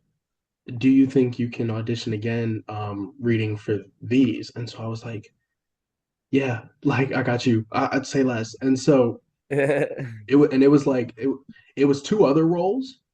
Um, and so I was like, okay, but they wanted me to read. It was just one scene, and they wanted me to read for both of them though. And so I did one take where I was just like in one outfit reading for this character, then in a different outfit reading for this character, and then we sent the email, and they were like, uh, "Awesome, thank you so much," and that was it. And then we just waited. That was so hard, Yeah, just waiting for it, man. that sounds difficult. Because that I mean like it's one thing when it's like you send it out there and it's like a lead role and you send it out there and it's like you just don't hear back, but like bro, Yeah. when they contact you, come back to Yeah. you and they're like, hey, do you want to do this? It's like, bro, yeah. Like Yeah. That means that they liked you. absolutely. Yeah, they wanted more from you. That's I awesome. know. So that bro, that was super crazy. I still haven't seen it. Maybe it's because of out of We spite. haven't Maybe it's in either. the back of my head out of spite or something. I don't He's like, it know. should be me. He's like, yeah, I'm I gonna, know, yeah. right? I do want to see it though. It does Maybe look that's why really we cool. haven't watched it either. Yeah, exactly. We're doing it for you. Yeah, we're Doing it for spiteful you. too. Yeah. Thank you. Yeah, Yo, we're I really protesting appreciate it. y'all supporting me. Like, That's great, bro. Oh yeah, mhm. man. But Crazy. yeah, that's it. That's it for the acting stuff for me Yeah. at least. Um, I guess since we're in the this like the acting kind of world, you said you're gonna like directing is kind of a thing that's popping up. Can you expand on that a little bit? Like, how are you feeling about Hmm. that? Where are you going with? Yeah, so I really want to get into that more. I have like Done a few four little shorts. short films I did. I Mhm. have one that I posted on my YouTube. It's called Change is Real. That was just a little script I wrote, little short film I made. Um, and it was in the downtown like parking garage. So something quick. I mean, it was something, short, cute. I submitted it for some film festivals and like um I got like a couple little uh small like I think it was for the Cosmic Film Festival. And then I got like best first time. I think it was best first time director and best film, student short film. Mm. Okay. So that was really cool. Yeah. That happened on Bellwood. It was like right when we first Yeah, started shooting. I remember you showed me it. I was like, oh shoot, bro. Like, Yeah, That's awesome. but yeah, I mean, I really your want to dad get was in into that it one, more. right? Was it? Was your dad was in that one, right? Yeah, Or is that my dad yeah, was in that one. yeah. The four short films I've done, it's all my family has all been in them. There you And go. so like I have like three that I just haven't put out there because they were like for a class Hmm. that I did. But they're super fun. They're like funny. And so Yeah. like um I just did it for a class. It was a directing class. Um and so I really want to get into it again. I'm trying to write some more stuff. I'm currently in the middle of a new script idea that I'm working on. It's just a short film. I had a thought about the other day. Um That's another thing. If I have an idea, I'm on it right Hmm. away. So yeah, I just started working on that. I've had one script idea that me and my mom wrote uh last summer or last year at some point, Hmm. Hmm. I think. But yeah, just trying to get into it again because directing's fun. I love doing it. Um and just writing, coming up with an original idea, super cool. Well, it's something totally different. You know what I mean? And it's a lot different than Yeah. people think. And I think being in front of the camera too, you have a whole nother different perspective that I think and a vision that I think is really unique. That's Hmm. why I like, Charlie Day's new movie that's coming out. I know we were talking about that. Hmm. We They had were. the trailer and the movie yesterday. Dude, Right. it's so interesting because he wrote it and directed it and is acting in it. So it's Yeah. I like feel it's like pretty unique. I feel like a lot of actors are some of the best like have some of the best creative minds Oh yeah. because I They have mean, so much built up. they're having to bring personality to these characters that they play Hmm. for like other people's movies. Like they could easily write it Hmm. and direct it and make it come to Hmm. life themselves. Yeah. 100%. So Yeah. it's super cool. With you there, man. With you there. No, it's Hmm. something that me and Brayden been talking about too, man. It's such an interesting thing that I definitely want to kind of try out myself just to kind of see, because you're Yeah. Kind of jump around that into that atmosphere all world. the time, and especially when you get on bigger productions and you see the everything that goes into it. You know what I mean? Hmm. The mindset, the months and months leading up to it, sometimes years leading up to it. The preparation wise. It's really cool and how like specific they are with everything. So it's something that's super interesting, bro. And I'm glad you're kind of going for that, dude. So keep Hmm. at it. Keep at it, and Thank you, man. congrats Heck on the Thank yeah. you. awards. That's awesome. Thank you. Thank you. Yeah, thir. Yeah, thir. And Brady, then if you wanna kind of lead into the music, man. yeah, man. So our boy Eli here has been making music for a long time, and Yeah. Not we a had a long big, time. not a long I time, mean, like but 2 years. yeah, yeah. Well, hey. So it's a pretty long time now. It's all right. Yeah, decent time. But Yeah. he's gotten super good, super quick, and um, you had this giant album drop at the beginning of the year. You had this single, what it just premiered on Friday. Hmm. New Friday, York Yeah. City. New York New York City. City. Um, yeah, man. So like, take us through what's the album about? What's New York City about? And you work with Tommy Wolford a lot. How are you guys connected? Where'd you guys meet? Tommy Wolford, we met through theater. We did a play Wow. together. Because I say he wrote what Malcolm X the musical, right? I saw Yes. it's doing pretty Hmm. good right now. It's Yeah, like Dr. he wrote Phillips. he wrote an entire musical. He's directed it.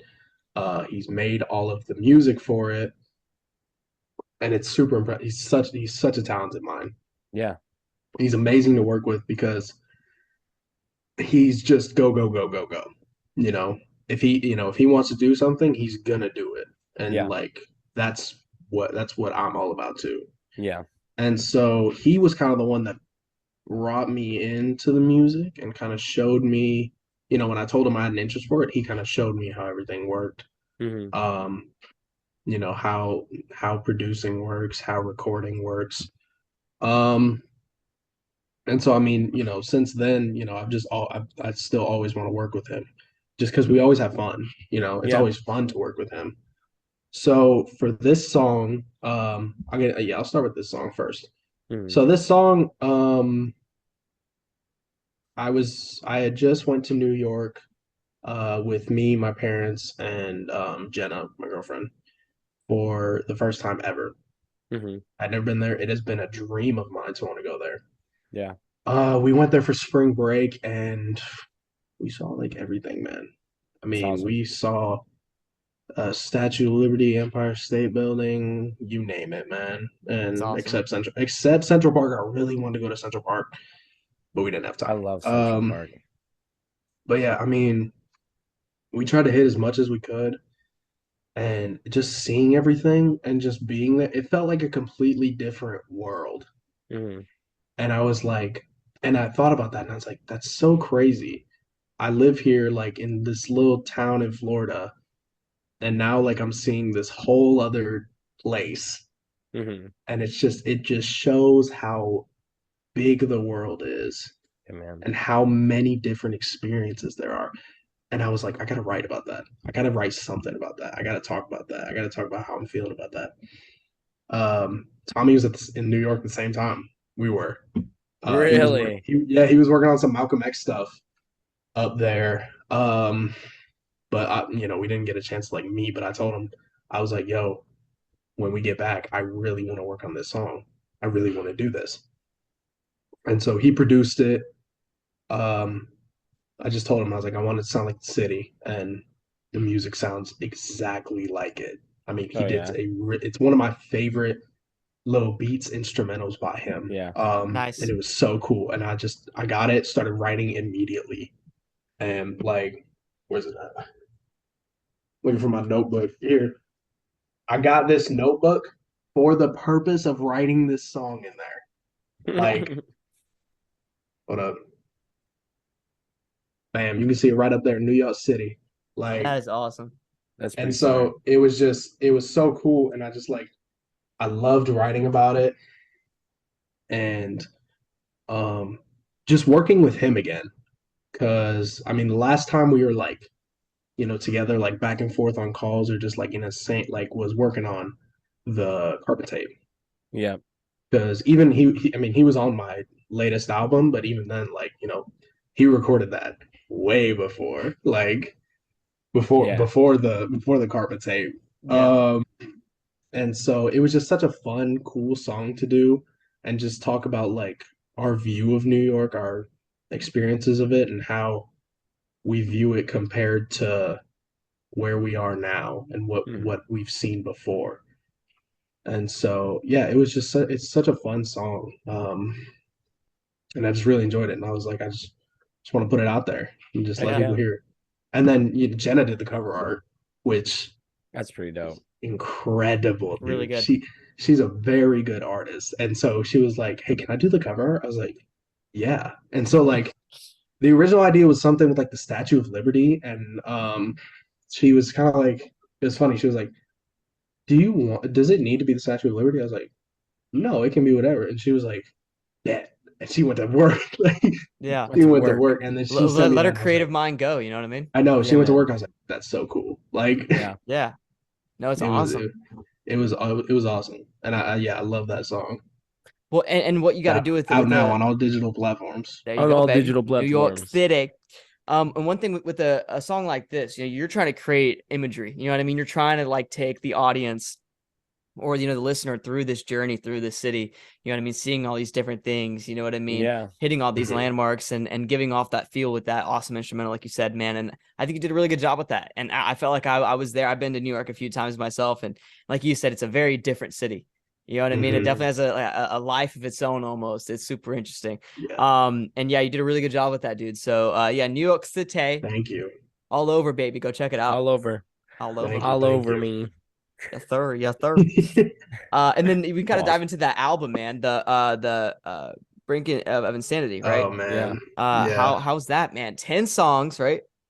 Yeah. This year. So that album has been technically in the works since 2021.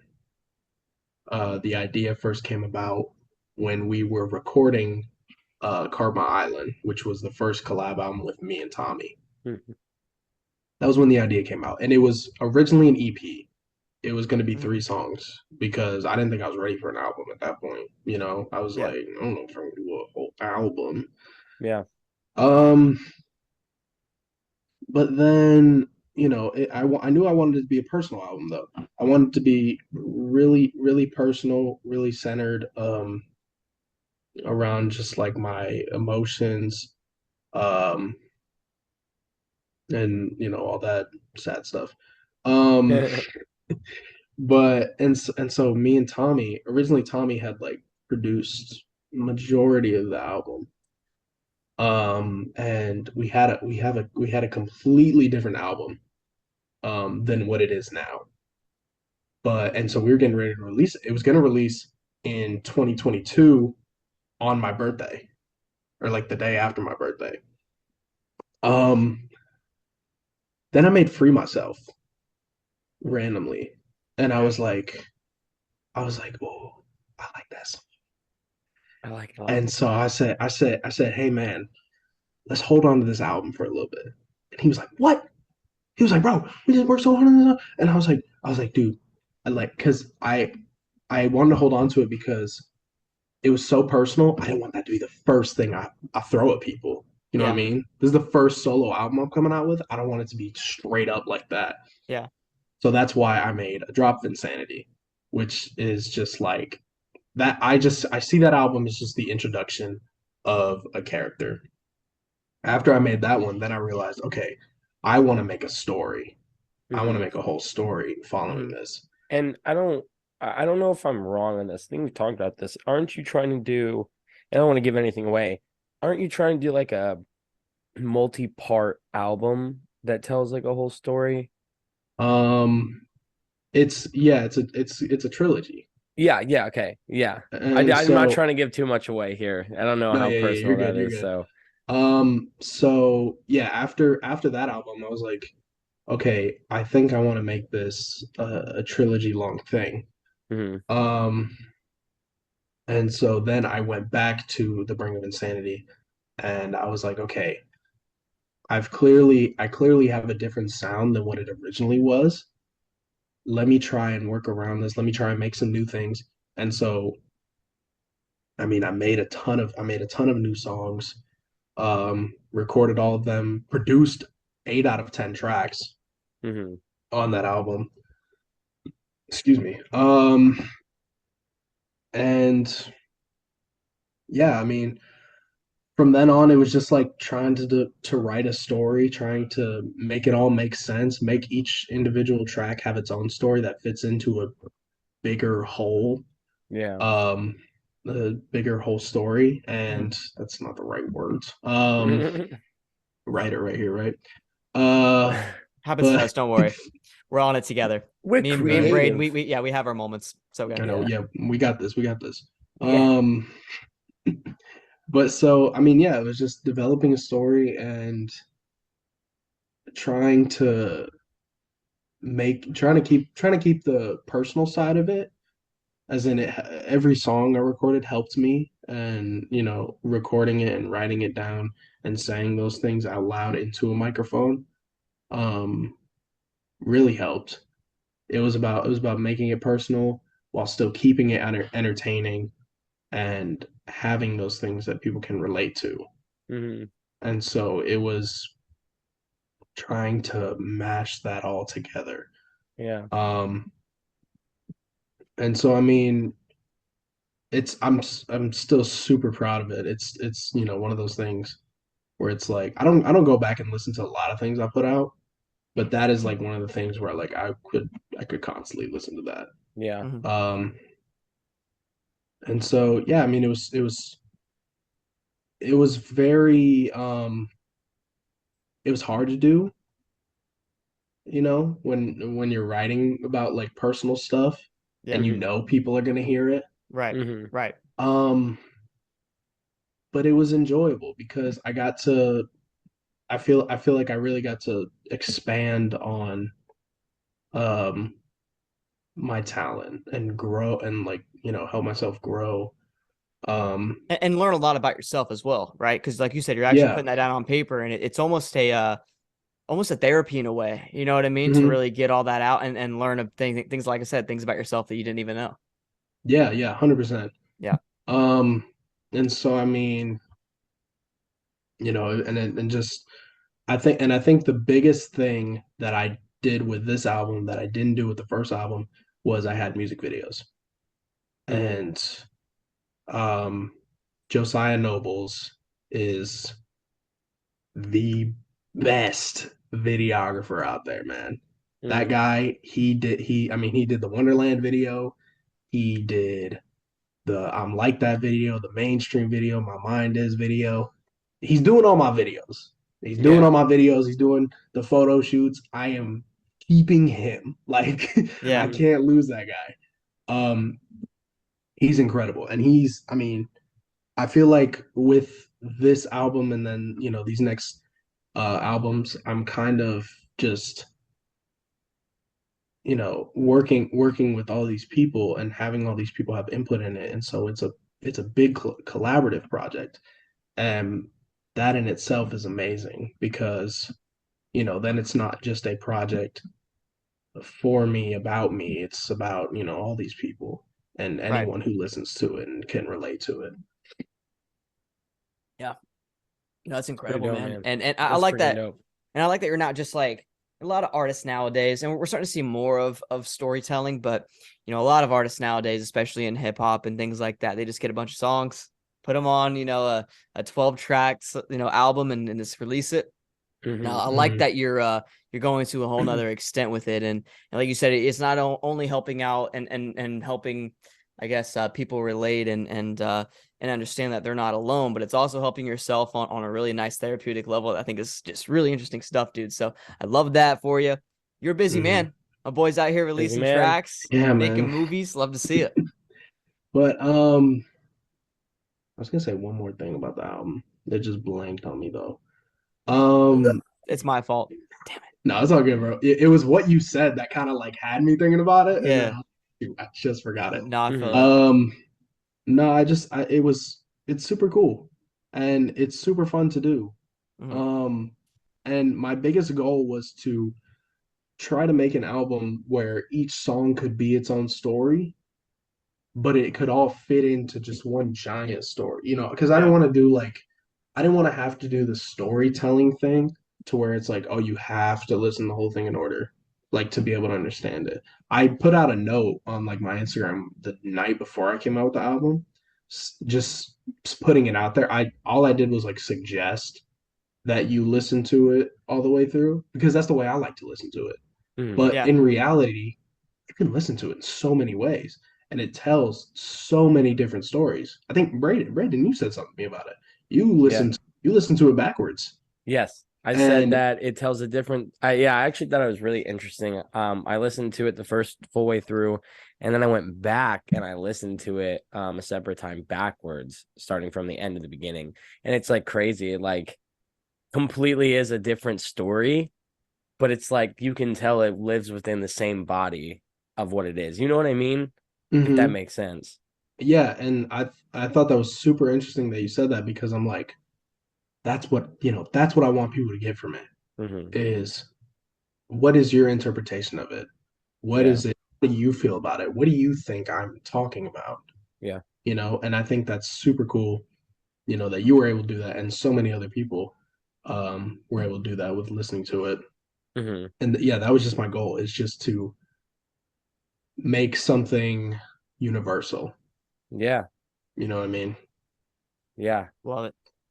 Heck yeah, man. Awesome Heck yeah, stuff. man. Yeah, I'm out of questions. I heard everything I wanted to hear and more. So, Brayden, what about you, my boy? Yeah, man. No, I'm pretty sauced up here. I think we could talk about Renfield if you guys are ready. I'm Yeah, down. dude. Yeah, I'm I down. want to hear Elijah's take on this film. Because me and Brayden, I don't know. Elijah kind of dove into more of like the more what's the word I'm looking for, man? Technical part of a lot of stuff as well. We were walking out of that theater. He gave us we usually do like a little like 30-second to a minute summary, and my boy gave us his. So Elijah, what do you think of Renfield, man? Man, I can't remember what I said. Uh, um, I will say so. let me start off from the trailer. When I Mhm. first saw the trailer, I wasn't really interested. It it wasn't what I expected it to be. I was Yeah. like, it looks kind of cheesy. Mhm. Hmm. But then we went and watched the movie, and I was like, oh, it's not. It's it's um it's action packed. It's funny. It's dramatic. It's scary, and it's bloody. It was very bloody. Yeah. It was. I mean, I wasn't expecting that, No. which I should have, Yeah. Dracula, but Yeah. um, it was just fun the whole time, and it kept me invested. It kept me on the edge of my seat. Um, and I mean, yeah, the story was just so good. The theme of um toxic relationships and Love the showing scene. different setting, between Dracula and his servant Hmm. was super cool. I thought that was so well done. I think Nicolas Cage killed it Yeah. as Oh Dracula. yeah. Oh yeah. He Absolutely. was Yeah. amazing. That was just crazy.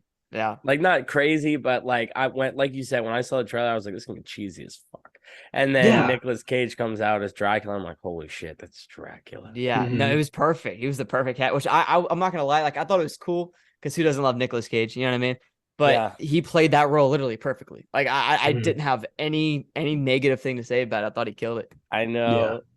And I mean, like especially when it came to the the story itself and the theme within the story. I'm a Yeah. big theme guy. I know Braden's a big theme guy. Yeah.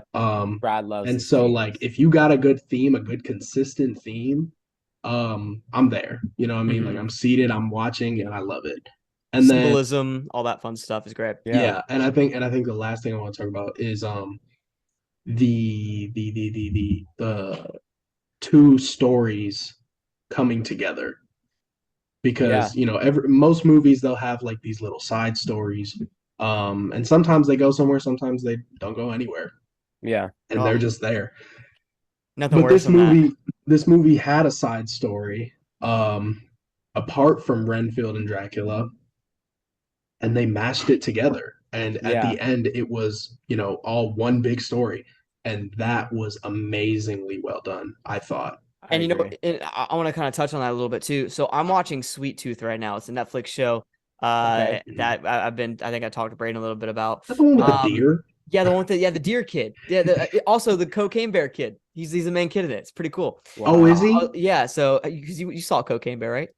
Elijah? You haven't I seen it? need to, bro. Bro, I was It was pretty trying good. to convince people to come see it with me, and they're like, "Bro, dude. it's Cocaine Bear." I was like, It "Yeah, was pretty it's good. Exactly. Cocaine Bear." Yeah, Like, bro. No, let me it's want to actually watch it. it's Losers. really good. It's really good. But I'm watching that show, and my point is like there's a couple different storylines going on. The main one is between Gus and the big man. And Gus is like the little deer kid. And then there's like the scientist that's trying to figure out this cure. And one thing that that show doesn't do good that this movie did well is the side story or the subplot in Renfield is really interesting, and you don't hate when it goes to that subplot. Mhm.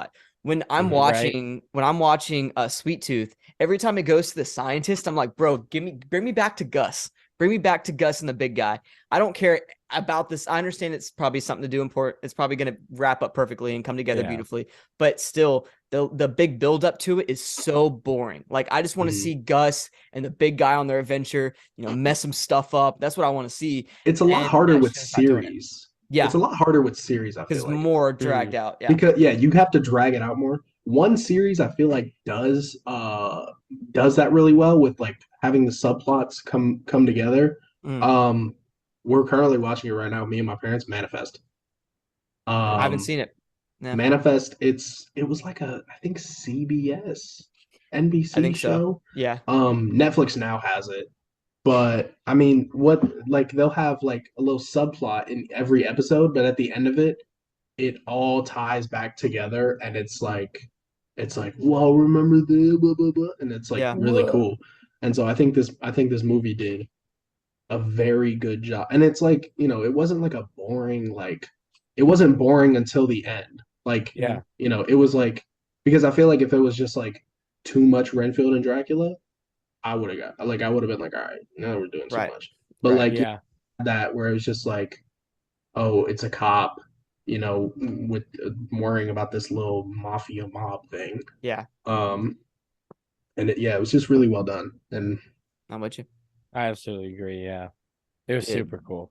yeah, it Mhm. was. But no, that's one thing that I really liked is that it was a very interesting. There's a lot of very interesting stuff going on. And The pacing was really well done when it comes to that. That's what I'm and saying. I won't even lie. At first, I thought it was gonna like I had that same reaction. I was like, dude, where is this going? Like, what? But then like the maybe like 20 minutes into that point, you start to see it all coming together right away, and you're like, oh, dude, that is sick. And then by Yeah. the end of it, it's like, yeah, bro, that is dope. I knew that was gonna happen. That is so cool. Yeah, no, it was Yeah. beautiful. Oh yeah, I know exactly what you're talking about. Yeah, no, it was Yeah, great. It was really good stuff. yeah. But Are yeah, we doing spoilers in this?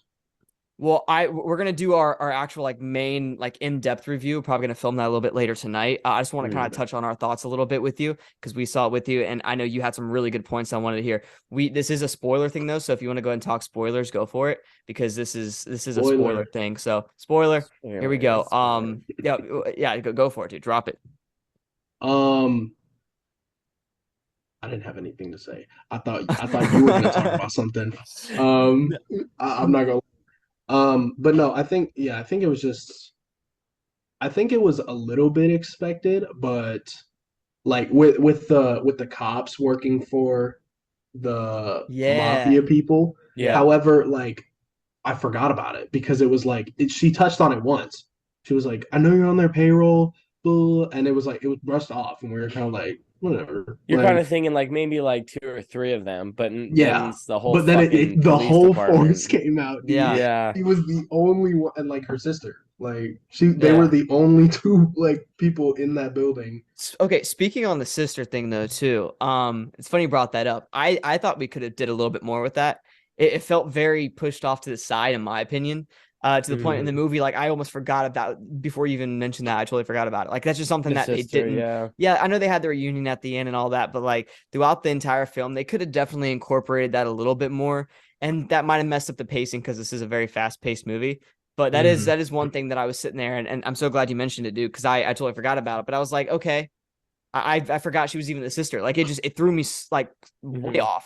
It was just I don't know if anybody else felt that way. I Elijah, did. I very weird. I feel like she wasn't as big of a part in it. I Yeah. definitely. I mean, yeah. I'm a big I feel like they could have like fleshed it out a little bit more. mhm. Like, but Yeah, like honestly, I think like it was just one more scene.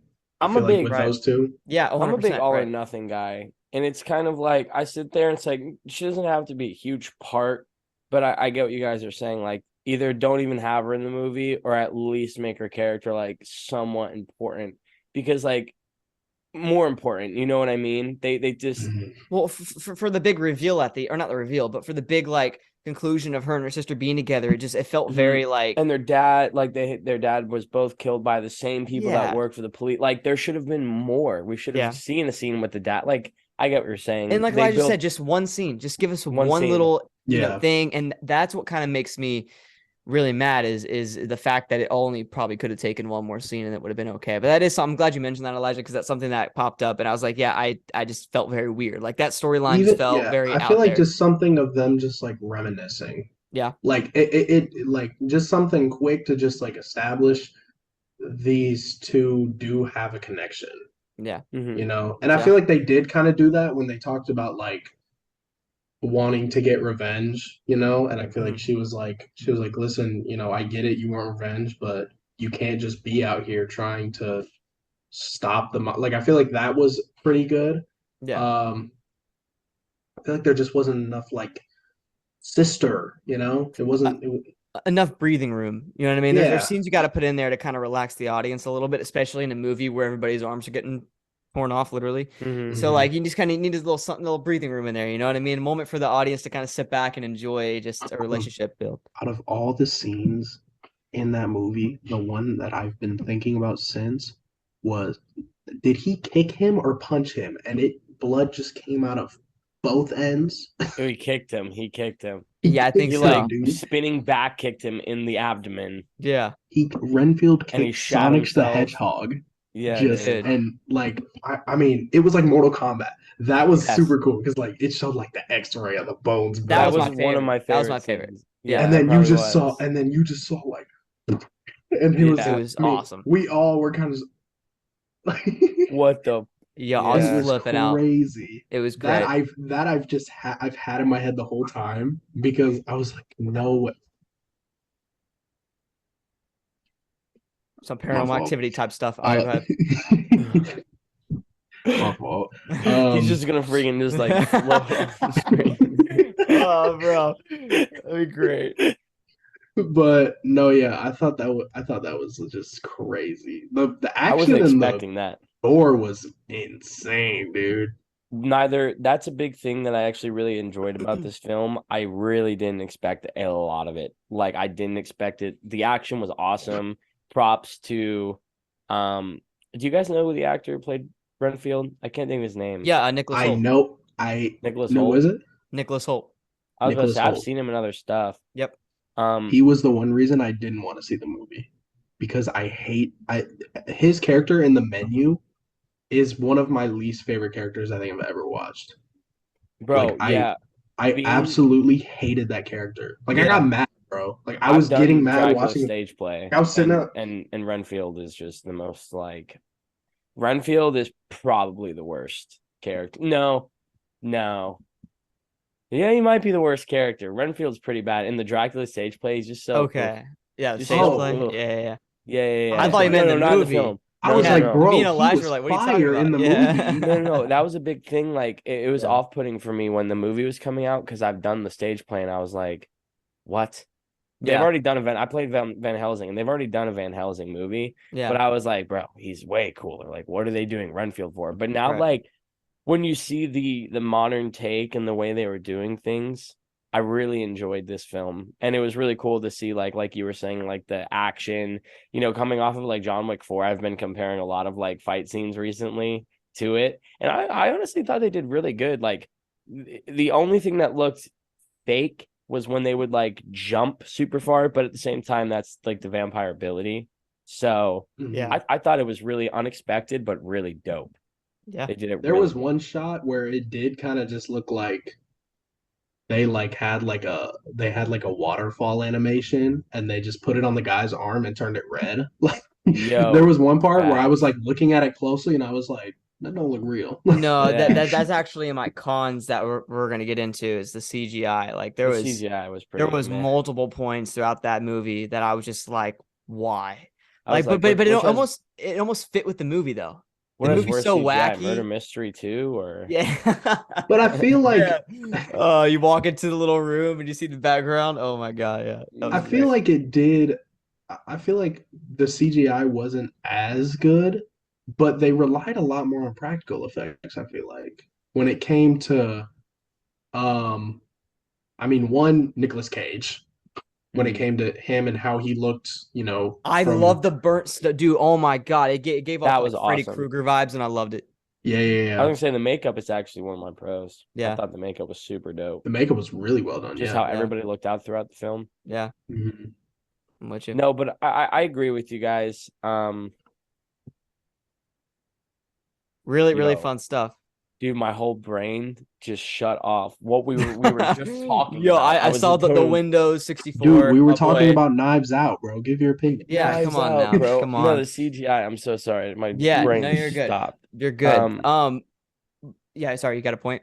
it was noted that's the problem. I don't care in films like with murder mystery, it wasn't great. And it was a little bit bad to the point where you could like make a comment about it, but I don't like watching films where it's just like that pulls away from me watching it. You know Yeah, what I mean? And yeah, it's like it's not that Renfield did that, but I do feel like they could have put that little extra budget in it so I wasn't like so taken away and just like but that's the thing, it wasn't supposed to be some serious actual gory scene. Like this is a comedy. I feel like exactly like you're saying it almost layers on the type of movie that they're trying to go for. yeah, Hmm. yep. And I mean, also just like again, like man, CGI. I brush by Yeah, CGI. I'll brush by it if you yeah, got a really good story. right. Yeah. Like it like, and that was, I think, And Renfield had a really good story. yeah. Yeah. And so I didn't care about the CGI. Like Yep. I was Uh-huh. like that was like the least of my concerns. I was like, I saw that one part and I was like, all right. Yeah. No, Eh. I'm with you on that. Like I said, and it almost fit with the movie. It's so wacky and weird that the CGI almost kind of fit weirdly, you know. Yeah. Yeah. Mhm. But no, Elijah, one thing that we do with reviews, man, is we give like our rating on a scale of 1 to 10. Okay. I'm me and Brayden. I want to try to guess your rating because me and Brayden always have like very, very similar ones. We've actually gotten the same one a couple times. Mhm. So I want to try to guess Here, Elijah's rating here. let me think of it Yeah, real yeah. quick. You come up with one real quick so I can kind of channel that. And this is our own personal rating. Yes. Yes. Okay. Yeah, yeah. Okay. I've got it. Okay. I'm gonna take a guess real quick. You like this movie, but you have problems with it. I'm gonna go with the 8.6. I'm gonna go 9.3. 9.2. Oh No, no! You got it, bro. Dang, man. Okay. Yeah. All right. I respect it. So why is Close, it in close. the nines for you? Um, honestly, I mean, just the story and the acting. I think the acting, the Yeah. story, um, I think the makeup, and just I don't. It just kept me engaged, and I Yeah. think that was the biggest thing. Like, there were some little like quirks in it, like the CGI and stuff. Yeah. Was a little strange, but it still made it fun. It Right. was like, The main cast it, was very strong. yeah, 100%. And I think I mean even Aquafina, that's like a role I haven't seen her in before. Mhm. And she did a very good job. Made me like Nicholas Holt. Mhm. Made me actually like that guy. He's And got just that made dog. me appreciate Nicolas Cage even more. Yeah. Yeah. So, There you go. I'm and with you. then what's the Ben Schwartz? Is that his name? Ben Schwartz? Yes, I think so. Yeah. Yeah. Hilarious. Yeah. I mean, he was super funny. He's always funny. Mhm. And so I mean, I didn't even know he was in this movie. And when I saw him pop up, I said, like I don't know if y'all heard me. I said, oh shoot, because I just thought he was gonna be like a cameo. Yeah. No, I didn't know he was like in the movie. yeah. But so like him being in the movie, like I enjoyed that a lot. I thought it was Mhm. super funny. Yeah. So yeah, I'd give it a 9.2 just because, That's strong. kept me engaged. Loved it. Yeah, man. Good stuff. Awesome, awesome. And one more thing too. So we talked about like rewatchability. Did you say this is a movie that you'd rewatch a lot? Um, I don't think so. I might go back and watch it. The most I would say is two times. Yeah. Because just because like I mean it's not a movie I would normally watch, Yeah. you know, but it would be something if it was like I have some friends over and it's like, yo, put on something funny, nah, put Yeah. on something scary, put on something that's like, do I got something for you? Like Yeah. Yeah. That's it's exactly what like, it is. and so yeah, I feel like it's a good movie to like watch with people and like watch with like friends. Yeah. Right. Mhm. So Right. I I'm totally with you. agree. I'm with you, man. 100%. All right, good stuff, bro. Well, yeah, I think that's all we really wanted to hit. Elijah, appreciate you, bro. Thank you so much for hopping on here, man, on Thank Actors you guys for having POV. me on. Go Hell ahead yeah, brother. and promote whatever you want to promote again, just real quick at the end. All right. So let me go down the list. Um, Out now is The Bring of Insanity, my second Boom. album. Go listen to that. Go Super listen. proud of that. Um, New song with Tommy Woodford, New York City. That's New spelled York City. NEWYAWKCITAY, New York City. You can New find York all my music on City. Elijah T. Temple, Apple Music, Spotify, YouTube, whatever you want. Instagram, same thing, Elijah T. Temple. That's where I mostly promote on. So if you want to look out for some stuff I'm coming out with, then that's the place to go. All right. Oh yeah, brother. My guy, man. Well, no, I appreciate you hopping on here, dude. Good stuff. Keep killing it, bro. And It was a pleasure having yeah. you, bro. Dude, thank you guys for having me.